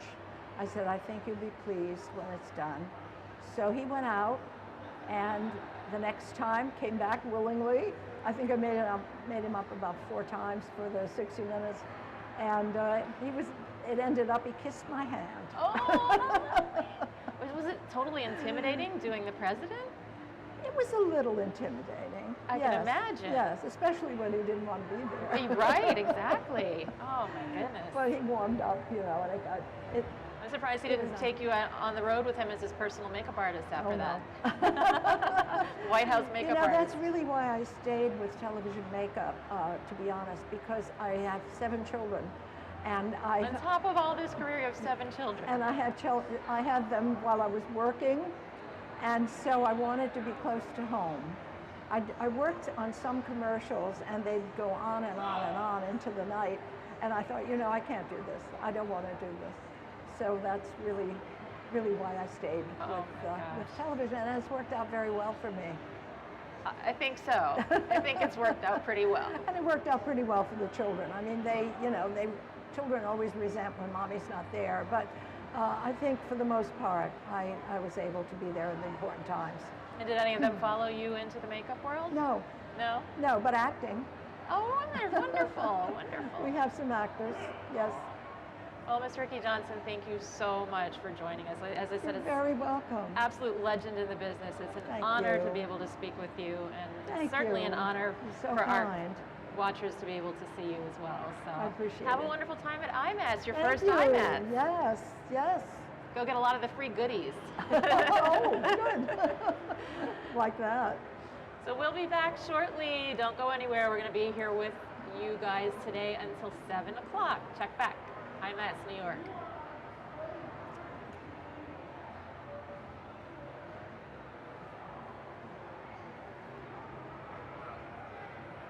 Okay. That wasn't too bad, right? No, They were it was wonderful. great. Thank you.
off.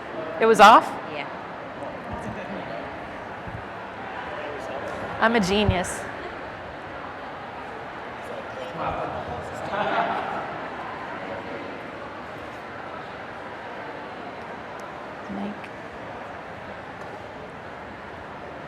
Mike Fontaine, Mike Marino, Mike Fontaine. Mike Marino, Mike Fontaine.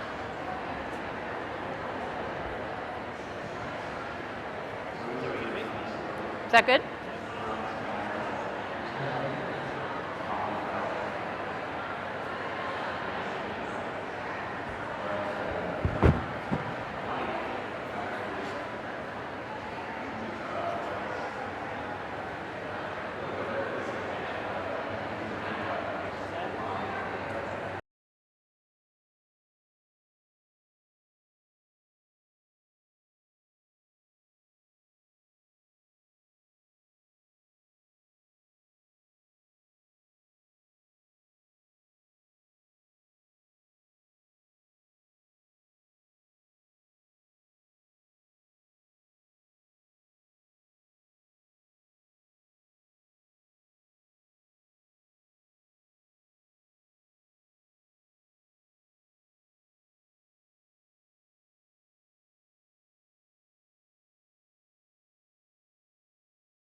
And Mr. Mike Marino doing a beautiful multi-silicone piece appliance.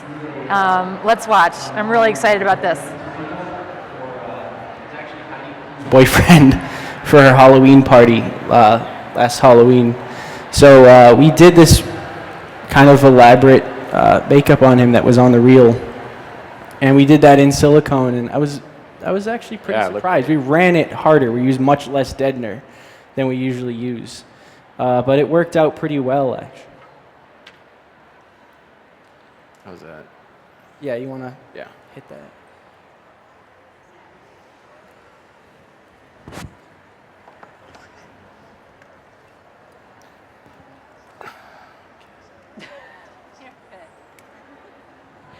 like a wino. That's funny.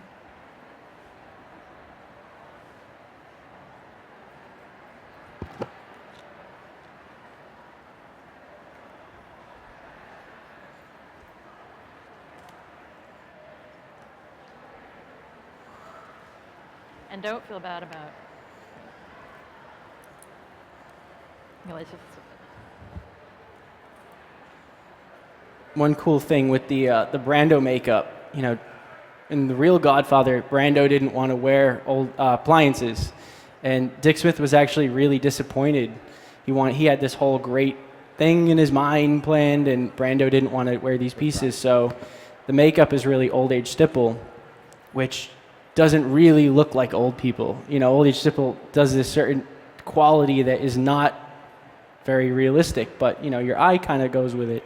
So I wanted to use old age stipple in the makeup, but his skin was way too young to take stipple.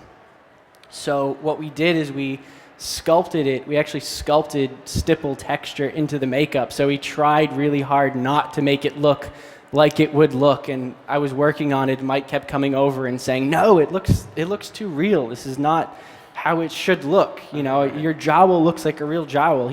You're mimicking a guy who's wearing a dental appliance. You know, he's got this thing in his mouth. It should look fake in a way." Right. So, it was back and forth until we got that, till we felt like we got it as close as we could before we were forced to mold it.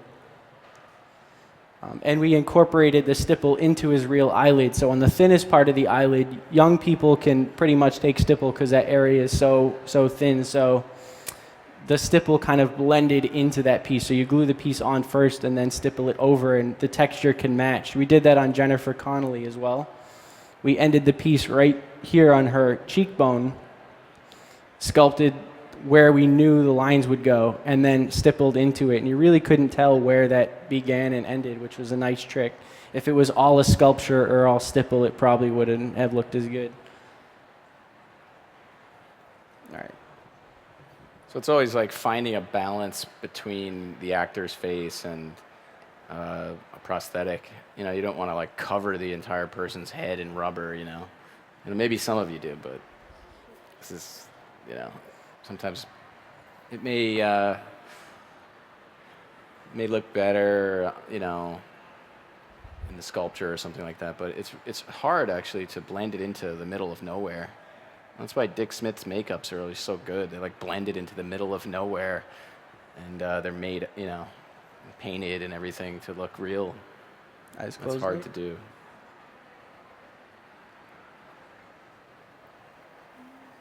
Am I blocking you? Nope.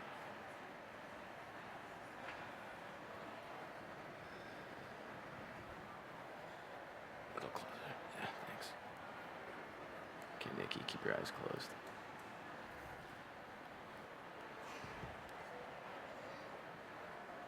Hey, Mike. Yep. Keep your eyes closed. And that crack there. It's kind of like that. All right, let it gas off for a sec. Give it a sec. You could look up. Nikki, can you open your eye for a sec? Look up all the way.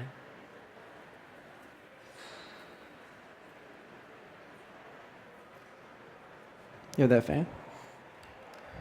Q-tip here.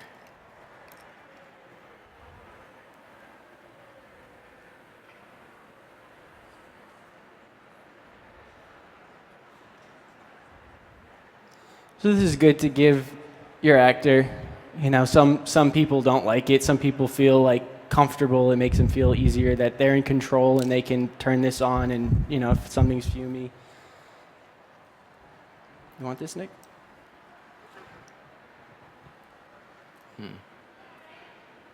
Close your eyes. Chris, could you grab matted and a sponge, please?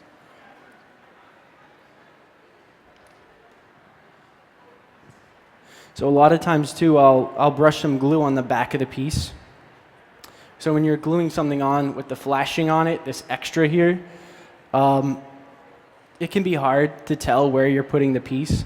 So if you bring the glue right up to the very edge on the back of it, you can press it in and know that there's glue there even if you missed it when you applied it to the face. Some people make stencils. Some people actually take Lifeform or Body Double and they pour it into a mold and make a stencil of the piece. So it's hard, it's rigid, and you can put it on the face and trace the edge with an eyebrow pencil or powder and know where to put it. I mean, I feel like that's kind of overkill, right, man? Like, right. You're going a little too crazy unless there's some complicated piece that, I think we did that on the caveman sheet because it was very hard to know the first few times where it landed. It was tricky. Put on some out here. All right, Nick, close your eye. There we go. Cool. Yeah, and this one's good. Yeah, great. Let me give one. You got one of these? Yep. Well, you do? I don't have one yet, Here, but right there. I'm going to glue the eye on. Got it. Okay, cool.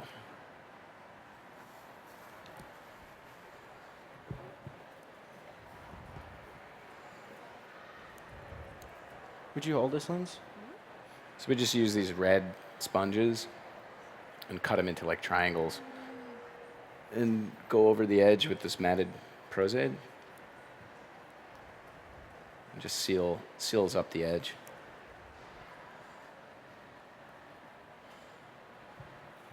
Thank you. All right, Nick, eye closed. Watch your fingers touching the nose.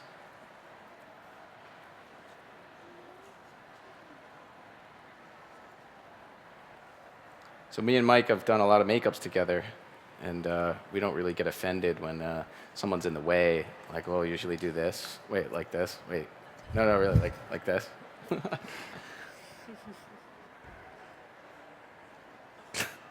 I've heard stories about makeup people, like two makeup people working together, and like, this is my side, this is your side. Stay on your side. Right. It Great. just doesn't work. It's always You can't do that. great when that happens.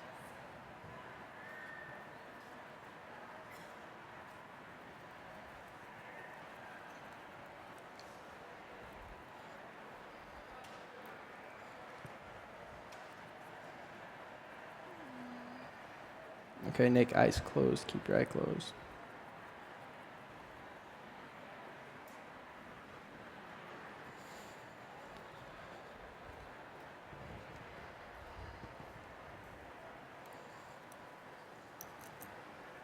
Getting sticky.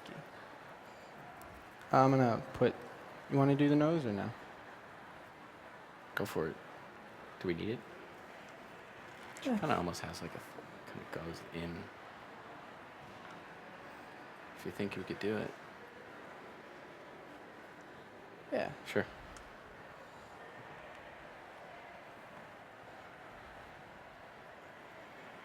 All right. So this is the last appliance. All right, so it's 20 appliances. We always say we're gonna do this one like one piece. It's just one face. We're gonna get. And ends up being Oh, yeah, 7. 8, 9 pieces.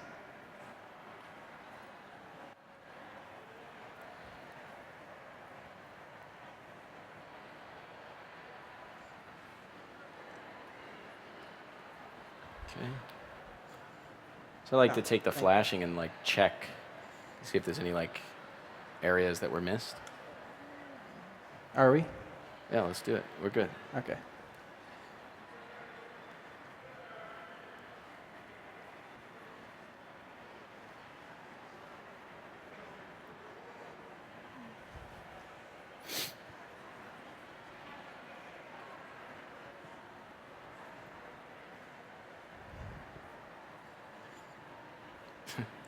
You okay? Fall asleep. Kind of hard to fall asleep. Yeah. Oh, thanks. So it's important to have like really steady hands. Sometimes you have to like put a sharp object like really here. So Thank you. if you have steady hands, that's a good thing.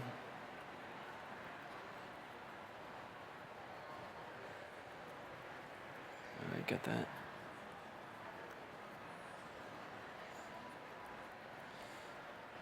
So this is matted prosate again, and you know the purpose of it isn't to fill in the edge. It's not like spackle is supposed to just kind of seal the edge. So we put it on really light, and you can even use the texture of it to kind of swoop into the piece. Like on the lip, you can drag it instead of using a stippling motion.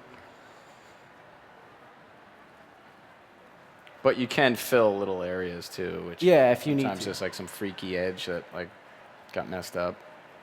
So you could kind of go over a couple layers.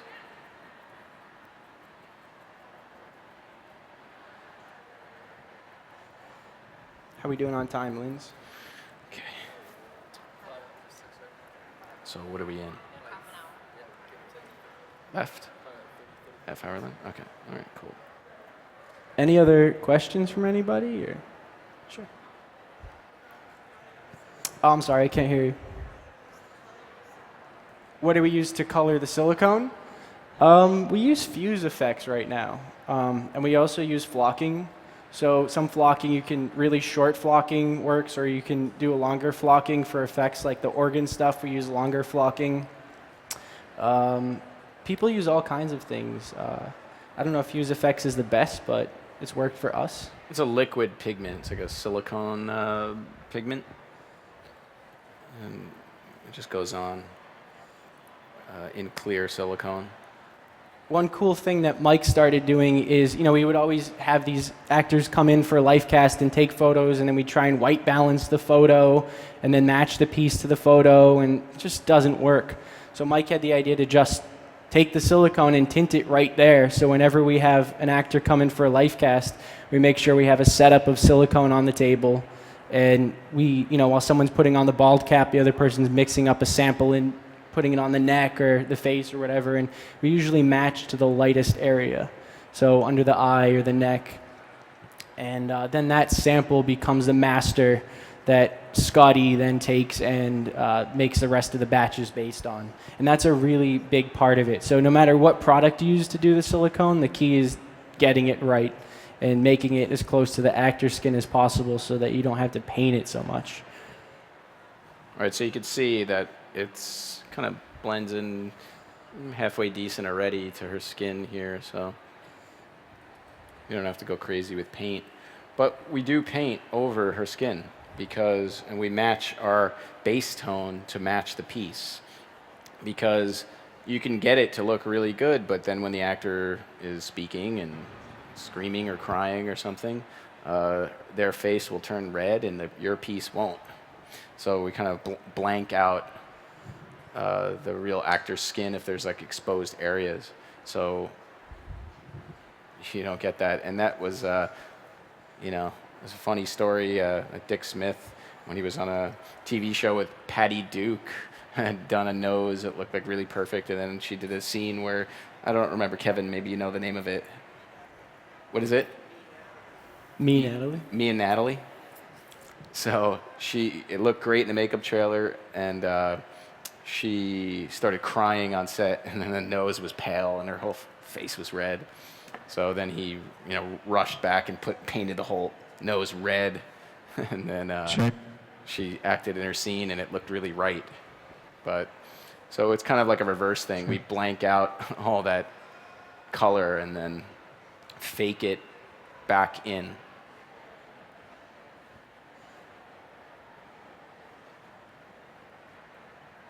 Do we powder the eye yet? I don't know. It looks shiny. No. Oh. Yeah, that's good. Keep your eye closed. Did you matted that? The eye, eyelid? yeah. Oh, baby. So I take a little Evian spray on a sponge and just kind of, lightly go over the edge with the powder so that it's not quite so stark.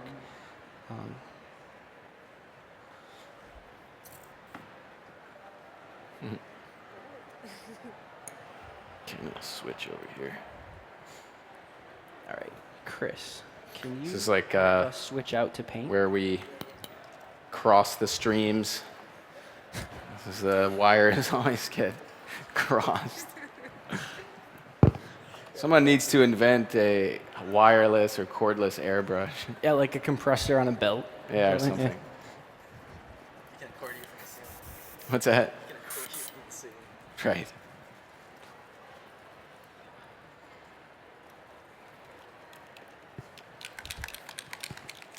Take the little one. It says Greg color. Little thing. Mike, do you have that Greg color? Yeah, it's Oh, okay. okay, sorry. Yeah.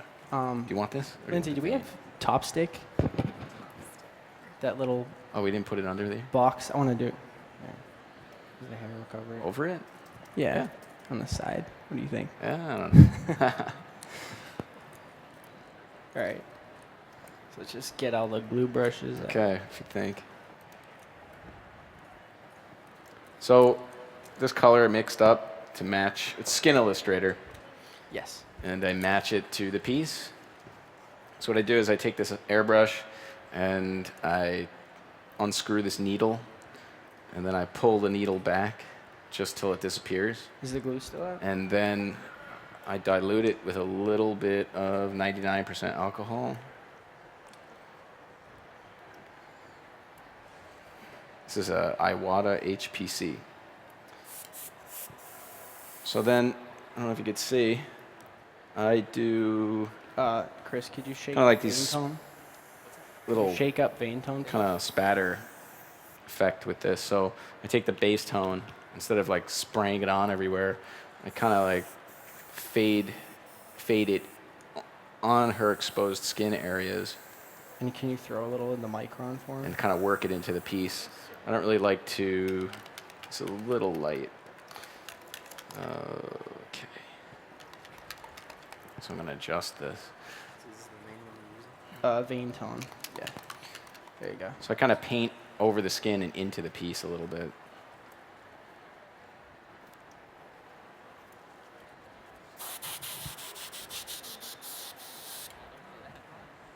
You right, Nick?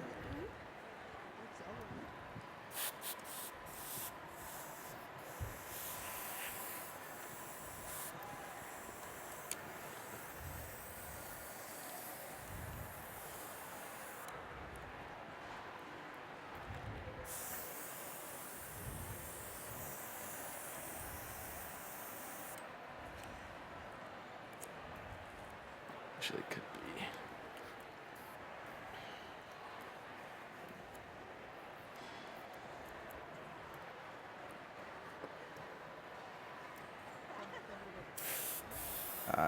Would you pull one more of those out for me, man?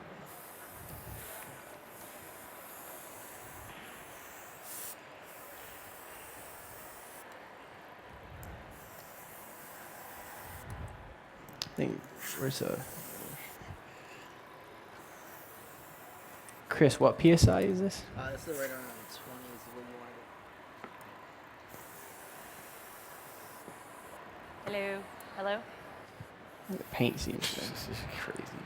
I don't hear it. Oh, we gotta shake it up more. What is this? We're gonna put hair over. That's my chair. No, no, no, no, no, no, no.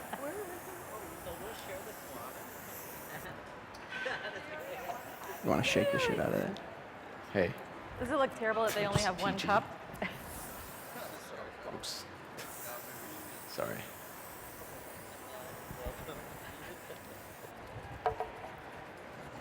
I'm a terrible hostess. Couple of passes of this color. Looks silly.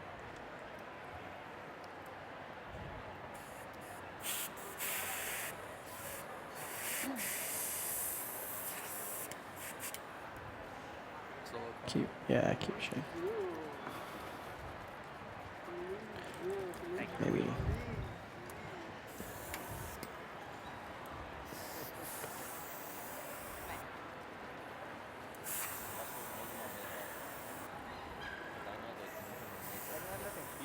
You don't have mineral makeup on? I almost came up like Yeah. Well, she can do a little something. I'm digging the haircut though. Get the caps. I really like it. Chris. yeah. It frames your Caps. face. All right. There's right. There we go. So I take these little I tips think off. the PSI is gotta be This higher. airbrush, there's two tips. She's had a rind One cut, if you want to like paint like diamond thin smooth veins, on. I was like, girl, and then the other one, that. which I don't really think you're supposed to do, but I take both caps off and then I pull that needle out and it sprays better. See, it's not better spraying. for me. But you can't clean it like that, so I have to put the caps back I on. read that too. I read that too. Ick. And hold your breath for a second. In a second. Okay, you want to hold your breath? Cool. Thank you guys for doing this. Testing. See what Okay, one more time.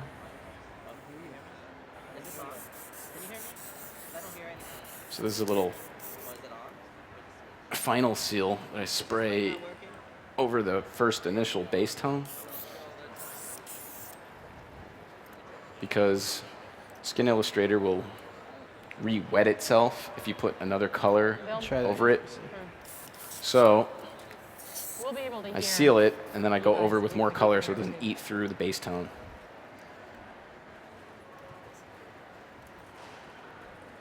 So Mike, you got a vein film? Yeah. Micron? Just trying to get it right. So Test. next, I'll go in with it's like an acrylic color that I mix with 70% alcohol, and I make all these colors. Okay, we'll do some audio checks. And then I kind of spatter on this Hello. kind of rosy, Gorgeous. My kind of love. maroon color. How are you, Robin Mathews? I'm good. I can't 70% hear you here. though. You can hear me? Can you hear me now? Maybe over there. Yeah. Perfect. Hi, gorgeous. Hi, You look gorgeous. amazing. Yeah. Oh Thank you, my so do God, you. I'm so happy to see you here.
Stylist tricks and trades of the business at IMATS New York City, guys. We are here with two of my favorite people in the entire world, also very famous hairstylists and makeup artists in Local 798 in the Union in New York.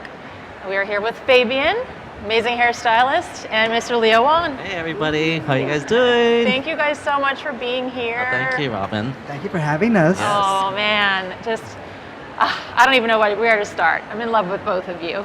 Thank you. We love you too. So let's see. Why don't we start about everybody's really interested as makeup artists in in the pro world in film and television that they know they need to get into the union to work in film and television, especially in New York. New York's very, very strict. You can't work here in film and television if you're not in the union, as you can in some other states. How did you guys get into the union? Tell us a little bit about how to do that. Well, with that said, New York City is the indie capital of the world, or it was back when we were in it. We did like hundreds of indie films here. Yeah. Because we had New York City to shoot at. And it was really quite incredible. So it went by really, really fast because we got to work with all these A-listers. So you learned pretty quickly, starting off in films, pretty much. Yeah, because when I came to New York, I got hired working at this famous department store called Barney's New York. And then, after a couple years, you're like, oh, is this really what I'm going to want to do? And I'm here in New York, never been to New York in my life. I said, you know what, I'm going to move on and do something within film and TV and theater. So, and then I got meeting this makeup artist when they used to have this store called Makeup Artist Store, I believe, up in Midtown, 50th Street. Met this lady, and she goes, do you want to work on a film? I said, sure. I didn't know anything about movies, I just said, okay, I'd do it. And, so I took my one film, became her assistant, and learned a lot from how this business is run on a independent, low-budget world. Right. And it was like a shocker to me, like, how does people do this for that? And I started learning on the small budgets and all that stuff. And so after a while, you start learning all Just this start independent picking it talent, up. picking up. Once people know you, they keep calling you and calling you. So you end up doing like 5 to 7 independent movies a year, and that's how I started it because that's what I learned, and it was just a great platform for me. And you guys both still do a lot of independents. I know you do a lot of TV, Fabian, but you both do a lot of independent films. I know you do a ton of independent Yes, films. I still do tons of independent films because I think you still need to do that. I'm still in love with the business. I mean, there is small bit budgets, but you're gonna learn a lot. Some things that I think it teaches you a lot to do the low budget because when you get into the big budget world, it's a whole nother world. For me, I'll say you don't have that much control when it comes to the big movies. Right. You have 50 people telling you what to do, while you have to check with independent. 50 different people for every decision. Yes, and independent, you check with the director first and the actors. Right. And like Fabian said, I think we have a lot. Yeah. We have a lot of leeway. We actually contribute a lot to the film. Yeah. And that's amazing. And don't you find one of my favorite things about independent films and the smaller budget films, to me, they have the better scripts. That's how it is now. They've got the better scripts. I agree. It actually helps my career because I didn't have the access to the big movies because no one knew who I was. And then after, I would say I had, example, one of the small movies I did called Half Nelson. That's right before I got into the union. And I was playing at the same time, right before my interview. So it was perfect timing so people knew what I was doing and what it ended up. Ryan Gosling got an Academy Award nomination off that small movie. Yeah, so I was really proud of that one. So that started my career and meeting the right producers, and that's what you end up doing. And I've done literally like about 7 movies with those producers. Oh, really? Yeah. That's wonderful. Yeah, so it helps you a lot to do this. See, that's hard. That's one thing it's hard to do, that longevity in the business, to stay with producers for 7 films. That's huge. Not everybody can pull that off, Personalities get conflicts and stuff like that. Yeah, you have to be to have proud of that. Yeah, thank you. I am very proud. As you know, you got to have a very malleable personality because we deal with so many personalities, and we're so in their private space that you gotta express and feel comfortable they know if you're not doing something right, they know it. So you have to be pretty confident. You're right. It's like it's like even when you're touching their face or even with hair, if you're not touching them the right way, they know when you're insecure. We're like therapists without the big bucks of being a therapist. That's really true. I don't know how much the general public knows about that, but we are 51% therapists, 49% makeup artists, maybe? Yeah, because we see them, we see them, it could be 3 a.m. We're almost I consider we're their caffeine. We have to keep with them and keeping up or be quiet, depending on what the situation is. I think that's one of the biggest problems with new people. They don't know where to balance between when to be quiet and when to give them their time to do the day, because it could be a dramatic day, a teary day, whatever. It could be something, and that's what we're here. And it's not always about joining in the conversation. It's just about listening and trying to step back, let them be the center of attention. I was very lucky to speak with Riccie Johnson. I don't know if you guys know her. She's been working in the industry at CBS for 60 years. She's here on stage right now. And I asked her, what's your trick for longevity? How on earth, have you done this for so long? Not only working this long, but you not getting burnt out, And she said, I try to be very respectful, and I don't engage in all kinds of conversations. I just, keep the actor in the focal point. And I say keep it business. Keep it if you keep it business, don't try to be their friends, because that can come naturally, organically. They know when you're forcing something and when they're not. So you have to learn how to step back, just do your thing, and they'll know. Right. Yeah. Well, let's turn to something more fun and exciting. Let's talk about products. Give me some scoop.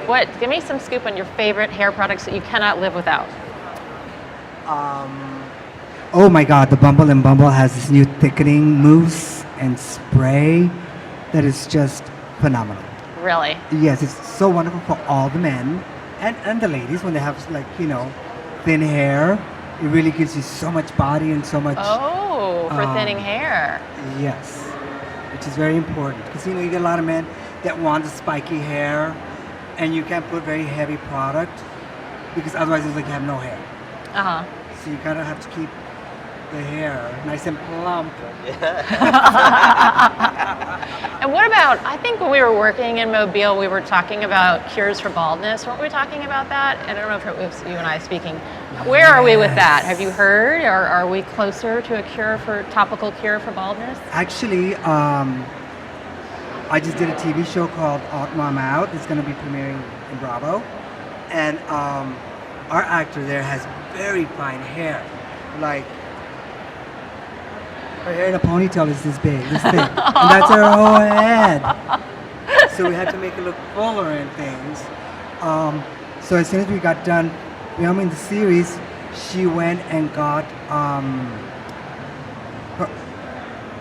she went to this, she's trying out this new procedure where they take out your blood and they take out all the stem cells and they injected 100 injections into your scalp. Ouch. Stem cells. Yes, stem cells. Stem cells. And that, so far, they're getting really, really, really good results. And it's like, her hair, you can see, it's getting really thick. This was in the U.S. that she had this Yes, done? here in New York. Oh. I don't know, I still don't know the name of the process. Mm-hmm. There's one doctor here doing it in New York. And Wow. it's fascinating. I want to go. I think it's going to change the world when we find a cure for baldness. That's going to change the world. Yeah. The only thing I ever heard of was that the red light or the, what's the one, the light Uh-huh, you put on your head and you're like, Yeah. infrared, is it? Or something? Infrared, Yeah, I'm yeah. like, oh, maybe. I'm not a scientist, but I've heard that works too. I've worked with a specific actor that used that and it worked works. for him. That's amazing. Yeah. Amazing. Or you could always use my trick, which is, what was it called? Remember the little stippling that I used? The makeup, it's old school. Oh, well, it's like pancake. Yes. Pancake makeup. You can get it here at IMATS. Is it even from Highland? You stipple on the color. You can do Yeah. whatever Or like the those colors, topic, yeah. topics, Yeah. stuff like that. Yeah. But using old school pancake, right? No, but it's better than Yeah. Topex because Yeah. it stays. Yeah. Mm-hmm. You know, the old school is like, it has a lot of pigment. And if it gets wet, it just doesn't. It's just Even with alcohol palette, I've seen a lot of people use the alcohol palette for that too. Yeah, and that was really good. Sometimes Yeah. you have to like if they're bald, you have to like do the what do you call Press The it stipple. down. The stipple, yes. Or you put it in a brush, and then you just Flick it, yeah. flick it, Uh-huh. and it gives you all the little Yeah. spots on there. It's really Little hair fascinating. trick. All right, now Little hair give me some makeup favorites, products. Favorite products you can't live without. Well, one thing, my biggest thing as, makeup artist, I love skincare. That's one of my biggest things to prep the skin. Yeah. Is that, so one of my favorite skincare would be called Nardle's Natural. It's organic. I Yeah. know that Yeah. line. That's a wonderful Yeah, I love line. it. Yeah, and that's it. And they're known. You've probably heard of them on a show called Shark Tank, if I could say that. Uh-huh. So yeah, and I love that to prep the skin. So when the skin is smooth and good, then a great foundation. It makes your job much easier. It really good shit. And actually, one of my favorite palettes, as for like even we do department heading, we day check sometimes. We want to bring one palette that's Right. great. Yeah, that I love here at IMATS is E Pearl's makeup palette. It's great. Fabulous. Like I think every makeup artist should have that because you can hit every skin tone, and from light to dark, and it can erase. And that's what you want. And it still looks natural without caking because you need it for HD. It is fierce. It is an Yeah. HD palette. Yeah. You were the one that turned me on Yes, to I it love with the it. salmon concealer. Yeah, yes. And it's beautiful. It's fierce, And yeah. Eve is so generous and wonderful. She's yeah. going to be with us live on this feed, I think tomorrow or Sunday. I'm I excited. can't wait. Yeah. She's such a sweet woman. such a beautiful, Yes. sweet woman. And a very talented woman. Yeah. Yes. Oh, yeah. Yes. That's I why can't she even has- imagine how hard it is to come up with your own foundations. And good God. Yeah. No, it's fierce. Yeah. Yeah. Those are some things I can't live without. Skincare is my biggest thing. Yeah, So yeah. that's just me. And then Well, let's say besides the Eve palette, Yeah. Eve Pearl palette, what would be another foundation that you love? Actually, for I would say even for every day where I sometimes like even Armani foundation. Yeah. Yes, it's on the high price, Mhm. but the feel and the consistency is so good and natural, and you can actually get color, and it's good. I like the almost like I would say olive tone or whatever if they have that nice finish, healthy glow. Yeah, just like And you can break it down a You little can break bit down with and I mix fluid it. shears Yeah, to make it a little thinner Yes. and more glowy. Yes. Yeah, I like that a I lot. love it I too. use the Armani And as sometimes well. I even throw, it's just like some shiny stuff, very little, just a touch. Just so a it gives touch. it a little. Because touch of girl, you glow. can't be doing that heavy-handed with HD. No, no. But see, that's what I like about ePro and Armani. You can put the little, so it has a little touch of glow to the skin, so it looks like it helps instead of being flat. Yeah, right. Right. That's just me. Yeah. So, yeah. So. Well, what do you guys have? Plug some stuff. What do you have coming up? What have you been working on? I know you work non-stop, both of you. Yes. Yes. I am about to start. Well, not till August, but I was starting up the 3rd season of Broad City for Comedy Central. It's quite amazing. Now, what is that? Broad City. It's Comedy. It's a comedy. It's kind of like Girls, but really funny. Okay. You know, it's about 2 girls that are living in New York City and the shenanigans they get themselves into in just trying to live here, and it's quite fascinating. And this season was all about pegging. What's that? Dare we ask? Oh no, this live feed. No editing. Everybody's been seeing it. It's all the rage this There may season. be children watching. Yes, Is that we okay? can't do that. All righty then. So anyway, that's about to come on TV. It's been airing actually, the Okay. 2nd season. We're going to start And you're getting ready to filming start the 3rd. the 3rd season in August. And I can't wait. It should be really fascinating. What are you doing until August? You a little vacationing Right or now, what? Just Just day hanging, playing. day playing? Yes. I've been day playing a lot at Blacklist. Uh-huh. Yes. Awesome. So it's fun. It's fun. Yeah. And what about you? What Well, what so have we- you done this year, and what do you have coming up? Well, it's me. I just finished a movie called The Nice Guys, starring Ryan Gosling and Russell Crowe. So right now, I'm just like doing some interviews for some movies and maybe a TV show. Oh, good. But but right now, I'm just taking my time, relaxing, vacationing, because everybody knows I love to travel. You do. You're I a work and traveling travel. whore. She's Yes, always yes. traveling. Oh my Yes, God. in this business you have to. I think you have to do the balance because you're working so many hours. Don't be scared to take a vacation. Yeah. Work will always come. That's my opinion. It's true. Yeah. It's and plus true. also I have a movie that opened up today. I believe it's New York and LA and video on demand internationally. Wonderful. Called Lost River. Yes. And who else was? That was directed by Ryan Gosling. Ryan Gosling, And it is his a beautiful debut, movie. right? Yes. Directorial yes, debut. Director debut. And it's a beautiful movie. I seen it at South by Southwest a couple of weeks ago. So, yes. And then right after this, I'm going to go see it again after our interview. I can't wait to see it. We were actually speaking with Mike Marino earlier, and Yes, Mike love him. Fontaine, who did the makeup effects for that film, and we were speaking about that. So, all in the family here at IMATS New York. Yes. Absolutely. We've been working with Mike Marinos from the beginning. Oh my God, He's long amazing. time ago. I mean, just watching what he's sick. He's sick. Absolutely outstanding. I love Flawless. him. He's so talented, like with the realism and all that kind of Oh, stuff. It's yeah. just like you can go so close like this, and you're like, you can't detect. Girl, if I was on set with him, I'd be like, I want to watch everything you do. I'm not moving, you know? Yes. Someone else can watch the set. Really? Well, that's why we're department heads. You got someone else to watch set. True, very true. So so just relaxing at the moment and doing some interviews and see what's coming up. Not Awesome. sure yet. Yeah. Oh, I'm still waiting for that time where you and I get to work together. know, That will be we too have to much find it. fun. That We would have be to find You it. and Phenomenal. Already have some more coming up, I know. So. So we have to. Yeah. Unless I start directing, then we just work together that way. Oh, hell Yes, yeah. I'd love to do that down the road. So Really? Yes, I'd love to. Yes. I didn't know this Yeah, about you. yeah. Well, that's one thing good about this business. You learn all different not atmosphere, but all kind of different people's jobs. You see it, and because you have to work with a lot of different people, props and all that stuff, and you see every monitor, every moment. So you learn what the director. I think you'd be a fabulous director. Thanks. And do you have any other aspirations in the film industry? I want to start traveling like her. Get in her suitcase. you know, but it's trying to be a little romantic right now, which is kind of nice. As you know, as we're always working, we don't have time for that. Yeah. And For I've your been significant single other. forever, and decided to embark and do my own little vacation. Good, babe. I'm glad to hear that. and it's Thank nice. you guys so much for coming and sitting with me. I thank love you to you. pieces, and I'm so glad that more of the world gets to see you today. Yes, thank you very much, Robin. You're fabulous. Aw. And congratulations on your Oscar. Oh, yes, lady, yes. Woo. All right. Yes. Anyway, well, All right. check back with us. We will be touring the museum at IMATS in not too soon right now, maybe like 15 minutes or so. You definitely want to see this, so check back. Thanks, guys. Thank you. Yay, hug it out.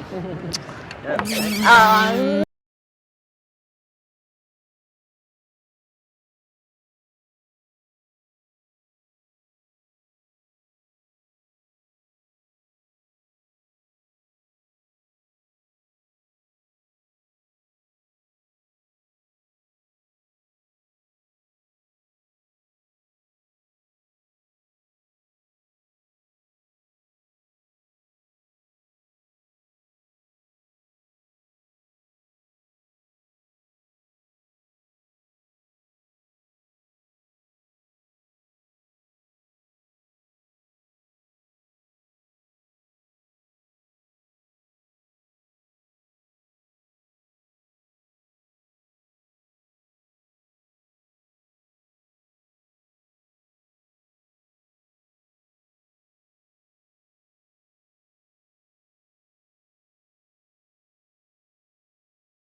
museum that Makeup Artist Magazine and IMATS has, and I'm here with a very special makeup artist, Mr. Josh Turry. How's it going? How are you doing? How are you doing? I'm wonderful. Thank you for being here. Are you kidding me? Thanks for hanging out with me. This is awesome.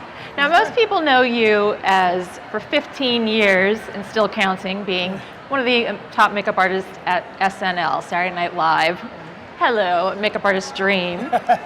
But your other job, your day job, I suppose, is curator of Makeup Artist Magazine's museum. You know, I've been doing this now. I think this is the 7th time I've done this, and I really love it. And for me, it's really self-serving too a lot. I am a huge makeup nerd, and like I love, as we all are. Yeah, and I love to see anything that has to do with our field, and I mean anything that, and to meet other makeup artists. And for me, this is my chance to kind of get to hang out with some cool stuff. Yeah. So like I can give you this big great thing about a museum. No, I wanted to see the stuff. So you know, you know. But yeah, I love doing it, and it's and it takes a lot of time to do. But if we can do it right, it's a lot of fun. You know? Now, how did you start off to be the curator? How did this happen? To be honest, the first year that IMATS was coming to New York, I was just talking to Michael Key, and I was like, oh, it's cool, it's coming in, this and that, and I was like, and I really out of nowhere, I was like, can I do a museum? So it was your idea. Yeah, and well, because I had been to like the LA show and I had seen the museum, and I said, do you have anybody doing it here? And he's like, no, I don't. You want to do it? I said, yeah. I had no idea what I was getting into, but it worked out. Wow. We kept you around for a reason, obviously. Me around for a reason. It's good. We got a good shipment of stuff this year. We have a really diverse group. I love it. I really do. If I could do this all the time, I would be in a coffin by now, but I'd still love it. Yeah. Well, we're going to talk a whole lot more about your job on SNL because it's the 40th anniversary this year for SNL. And we have a big anniversary panel of all the makeup artists on Sunday. Yeah, Sunday. So that's where we're going to get really down and dirty with the SNL talk. You know what? It's just going to be it's going to be a lot of cool people here hanging out. A lot of cool stories. I can't wait. I got to eat my Wheaties to keep up with you guys that day. We're day. going to have a good time. Sunday's going to be a fun day. Sunday fun day, babe. Yeah, Sunday fun day. Yeah. Well, what are we going to see here? What are some of the big pieces? You want to walk around and take a look? Or whatever you want to do. I mean, we basically are varied in anything from prosthetics to wigs to even beauty design for Orange is the New Black and things like that. So cool. Well, let's walk around and see what we see. Yeah. Go ahead. Cool. Yeah. I mean, we could probably just start right over here, if you'd like. I mean, these are some dummy heads from a company called Autonomous. They're actually from Los Angeles. Jason Collins and Elvis Jones. They're just incredible. They are, let me tell you what, those two guys, they're awesome. And for various jobs, this is actually from It's Always Sunny in Philadelphia. Yeah, okay. Yeah. So, I mean, these guys have been a friend, not only to me, I got a chance to meet them a few years ago, and they're just awesome. They're terrific friends of mine, too. I love them. They're just to be able to, they have no problem shipping stuff out. Yep. And they're like, yeah, we'll send it out, and I can't thank them enough for that. And Autonomous Effects, and they also have the only effects house in New Orleans. As well as Los Angeles, but they're the only ones in New Orleans. It was a pretty smart move. They branched out a little satellite shop, so it was a good move, guys. And come on down. We have this is a company called Backstage Artistry. They're look at this African American wig. It's beautiful. They're here in Manhattan and owned by a man by the name of Jared Janis, and he does wig design and hair pieces and that for a lot of Broadway shows, a lot of television shows. So you can just see some of the different things that we have here. Beautiful. And I mean, they're all, hand ventilated lace. I mean, they're beautiful, and even facial hair, things like that. And Jared and he actually helps me out a lot of times. He'll build facial hair for any projects I have. He's called me in to help him out with projects. So we all help each other, A wig like this, just a wild guess, how long do you think it would take to hand ventilate that? Well, it's a hard thing to say because, of course, he would want a month. Right. But you never get that. You never get it. Yeah, so I'll probably bet you he could get a hand ventilated wig out in a week or two or something. Jeez. But if forced, he could probably get it out in a week. Wow. And then he's gonna see this and go, "What are you nuts? No, 2 days." But it's just and it's all just, and this is a local shop here, Monster in the Closet with Jeremy Sell and Friends. So just a couple of pieces he's got in, and then we go down to, I like to vary it also into not only finished pieces, but having like molds. so people can sort of see what the inner workings of a piece is. So this is a collapsible core mold made by an artist here in town named Brandon Weather. That's terrific to show, so people this can way you see where it comes from. Yeah, you can sort of see everything that goes And with it's still it. a piece of silicone with the flashing still on, Yeah, how it looks on the mold. And we always, you always leave when you're applying silicone. You always leave the you need that flashing. Yep. Yeah. Go down to Craig Lindbergh is a guy here. He does a lot of stuff for the show Royal Pains. So it's various pieces and teeth and arms from the show Royal Pains. And then these are local guys out in Long Island. It's actually a really fun idea. It's a zombie paintball hunt. Oh, so like The Walking Dead with paintball. Yeah, so you go out there and what they do is they have, 50 people made up every night as zombies and you get to shoot them. Oh, so that's great. I just thought, you know what? That's awesome. Usually what we do is like my theme always for the museum is from a production. It's got to be from a production. Yeah. People got to recognize it. But we started thinking about this, and I said, you know what? It's a live production here in New York that you never really get to see. So why not let them show us? It might be something people have never heard of before. That is because super sometimes cool. makeup doesn't just have to be film and TV. Right. And then we come over to one of the larger wig companies in New York. This is Wig Fits. And this is some of the varied stuff from the Today Show and Kelly Ripa's Snooki wig from Halloween. And there's my dog was Snooki for Halloween one year. Yeah, he was. Awesome. He was. Awesome. And that's Jimmy Fallon's Bieber wig. Yeah. That's his Bieber wig. Totally, I recognize it. And the same thing too. All hand ventilated human hair. Wow. And what's this guy here? We're coming down to Mike Marino's company, Prosthetic Renaissance, and this is from a movie called Deliver Us from Evil. That is nuts. Yeah, it's beautiful, isn't it? Really beautiful. Yeah, and then you have some of his prosthetics laid out, and I believe the that's flayed wrong. cat. That's just wrong. Yeah. All you cat ladies out there, don't watch this. All the dog lovers, look right now. And then come down the line. He's got his Ben Stiller. Here's the famous Ben Stiller, Night at the Museum 3. Yeah, that's the stunt mask from Night at the Museum. You see, you can't see this anywhere else but IMATS. No. You really can't. And to be honest with you, that was another thing that makes me do this, because most people never get to see anything like this. Of course So not. even the people, you get a lot of people here that aren't makeup artists that are just, or maybe they're makeup artists, but they're not makeup artists on film or TV. And they've never seen anything like this. And if somebody young happens to come in and they're like, oh. And that inspires them to come join our world. So it's just a little into what we do, Well, Mike Fontaine, that's how he Exactly. He came and saw this and said, I want to do this. He said, I want to do this. That looks fun. And now look, do that. Now he's doing this. And now he's doing this. We come around here. We got, this is another company here, Gerner and Spears. And they do a lot of really cool horror stuff. Wow. And this is the University of North Carolina School of the Arts. I thought it was a really interesting idea. They have a pretty in-depth prosthetics and wig program. Like, to the point where, I mean, they have guest instructors come in, like I went and did something for them, but they have great instructors. But the main instructor, a woman by the name of Crystal Shanna, she's a brilliant hair artist. And so this is some of her students' work and from productions in the Carolinas and things like that. And a little slideshow going, but they have a pretty intense program that they do. The major is filmmaking? No, they're actually, it's prosthetics, hair, it's a major in prosthetics. Theater arts like that, Gee, that's and they even great. go into wardrobe design on some of it, and we went down and did like a transfer class with them, and I did a silicone application. Their students are incredible, and they're getting into some really intense stuff. This with the dragon chip in the hair, and the wig, that a drag queen would kill for that. Yeah. Would kill for that. You kidding me? Anybody, look at that thing, it's beautiful. It's beautiful. And I work on Orange is the New Black. I've been there for 3 seasons now, so we did a whole orange table.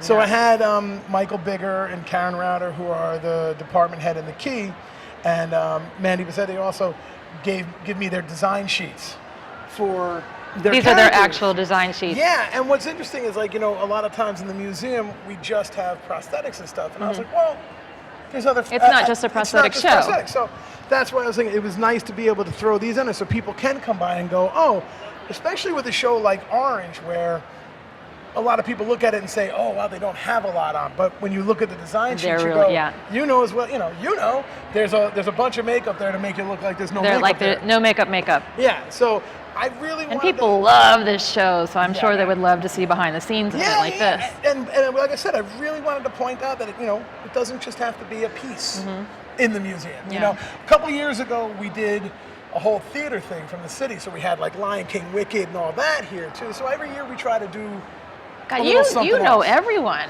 You really have to This know is what everybody. This is what I'm saying to you, is because I'm such a nerd. Like, I'm just like, hey, I'd love to meet the theater makeup artist. So this year at the museum, theater theme. Hey, nice to meet you. It's just, I just like meeting people. Thank God we have you. You know what? Like I said, man, I just love, and my favorite thing in the world, seriously, is just talking to people about what we do, and like, because there's just, I just find that we all just have this same geeky passion that we just, we love it. So it's just cool, man. I love doing this, And you're here during the whole IMATS to talk to people at the museum if they want information about I stuff. hang out in the museum. I walk around a little bit, So but they I can hang pick out your in the brain. museum. So if anybody had a question on anything, I could tell them how this was built or how that was built. And we're adding something really cool this year. I have 2 sculptors that are just going to be hanging out all weekend. Eli Livingston and Ray Santaleri, they're 2 of the top sculptors from the East Coast. They're just going to be hanging out all weekend sculpting. So if anybody wants to come down and like, hey, what kind of clay are you using? Why do you use that tool? So it's like, I want to try to make the museum a stop. Yeah. Like an e-ticket ride. Yeah. Oh, we're getting sued. And then you're gonna laugh, but the smallest display here is mine. I just put out a couple of my magazine covers, and I had to turn Neil Patrick Harris into a puddle of gold for the Oscars, so that's the puddle of gold that I glued him into.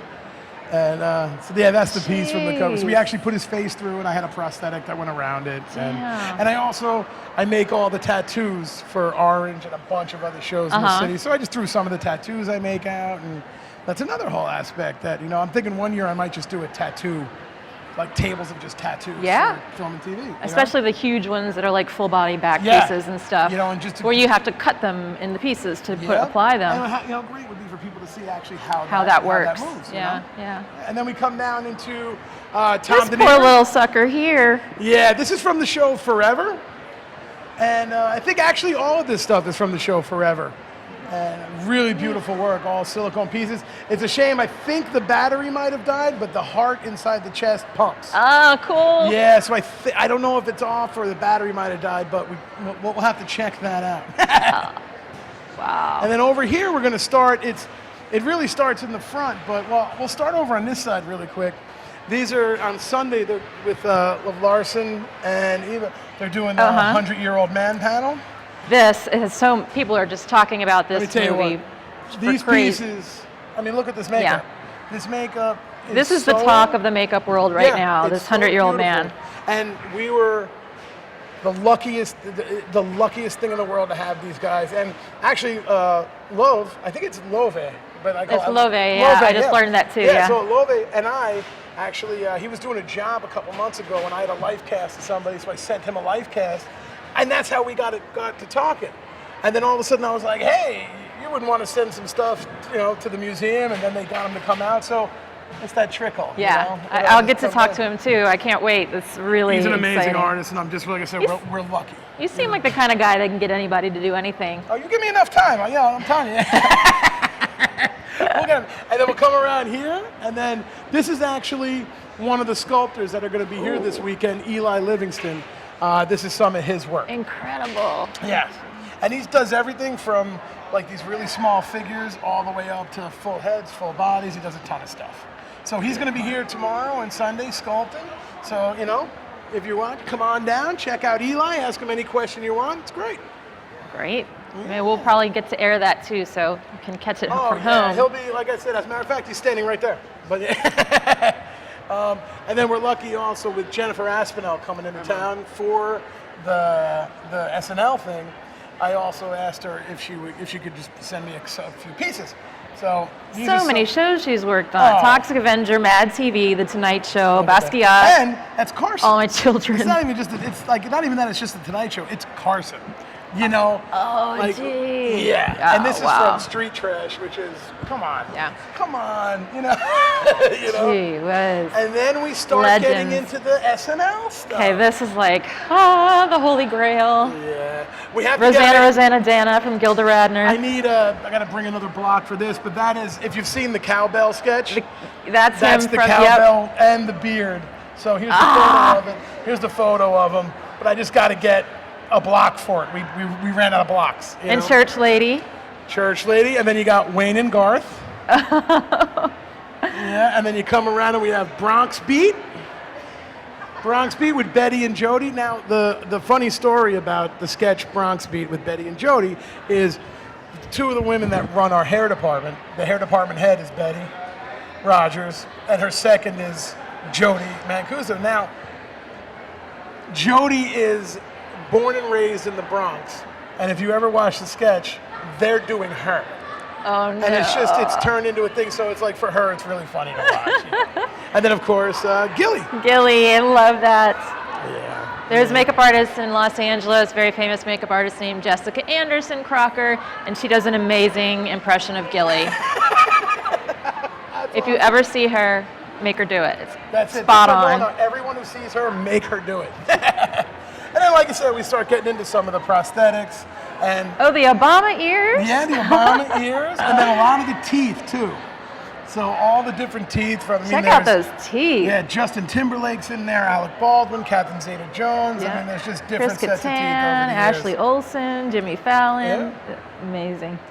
Julia Stiles, Kristen Dunst. Mm-hmm. That's great. And then I threw out this picture. I found this picture of the first makeup department head from SNL, Franny Kohler. She's on the right-hand side there. Oh, with Gilda in the chair. Yeah, with Gilda and Tom Snyder. And I worked with her years ago on a show called Third Watch. And she would tell me these stories about SNL, and she would say, oh, you're putting a bald cap on them? I said, yeah, we put bald cap. She goes, honey, we had one wig. You know, she was like, when we started, we had one wig. I mean, if you think about it, Dan Aykroyd didn't even shave his mustache when he did his Carter impressions. He was like, I'm not shaving. You know? Did he not? Yeah, he I don't remember that. But she also did some brilliant stuff. Like, I remember John Belushi had to do, I think it was his Godfather impression. She built that nose out of wax right there on the spot. I mean, there was no pieces. Yeah. That was just a wax build-up nose. And you're like, do that now. Just think if there's anybody now that could do that. No. No. Right? You know, I'm sure we would get it if we tried. Yeah. You know? Well, we're going to go way deeper into all that on Sunday when SNL reunion show. So come back Sunday. There's the original Conehead. That mold. Yeah. That mold was actually made back for the first season. And I believe it was Carl Fullerton and Michael Thomas who made them. What they did was interesting. It was a two-piece mold, but then they reclosed it and seamed it. So they could just dump the latex in it. Because there was only one made on Dan Aykroyd, and all three of them wore the same one. Even the women. Yeah, they just put them on, you know. And it's funny if you look closely. You can probably see that actually now that I think back. They put, like, they had strategically placed eyebrows. Yeah. I love it, but that makes it even more funny. Yeah, it's just you know what? It's the best, you know. Gumby, Goat Boy. Martin and there's Short, the Clinton. and Yeah. then this is for me one of the funniest things. With Dan Aykroyd. Oh yeah, the thumb. When he cut the dickens out of his thumb. So it's actually, I'm going to lift it up for a second, but basically it just kind of goes on, and he would just hold it, and the blood would pump through it. And were they underneath the counter just pumping away? Yeah, the effects guys would be underneath it, just pumping and pumping and pumping away and doing their thing, and it's just stuff like that. The special effects guys told me one day they found that in a box. I was like, can I have it? You know, I have to return it to them, but I'm gonna get them to give me it. I want this thing, you know. Well, and then just some examples right here of facial hair, and a really quick. That's Norm Macdonald's Burt Reynolds mustache, and Barry Gibb. Oh, the Barry Gibb, Jimmy Fallon's Barry Gibb, awesome. Yeah. He's just the first time he did that sketch, it was just none of us really quite were like what. What is this? And then by the end of it, we were like, okay, that might have been the greatest thing I've ever seen. Yeah, totally, totally. Wow, I mean, this is so amazing. This is Peter Montaigne's years. Okay. Yeah. Beautiful stuff. Well, you can't see anything like this anywhere else except IMATS. And No, and it's awesome that Michael Key lets me do it. I mean, I think it's awesome that you do it. I mean, Well, we're the lucky ones. you know what? I really do love it, and I try to go bigger every year. But like I said, I thank God he lets me do it. Because I'm just like, hey, so I'm gonna bring in trucking. Is that cool? He's like, take it easy. You know? Josh, Terry, thank you. Thank you so much. This was great. It was great to get to talk to you more. I mean, we met Absolutely. very briefly last year, but it was nice to get to talk to you, you know? And we'll do a lot more talking on Sunday. I have no problem with that.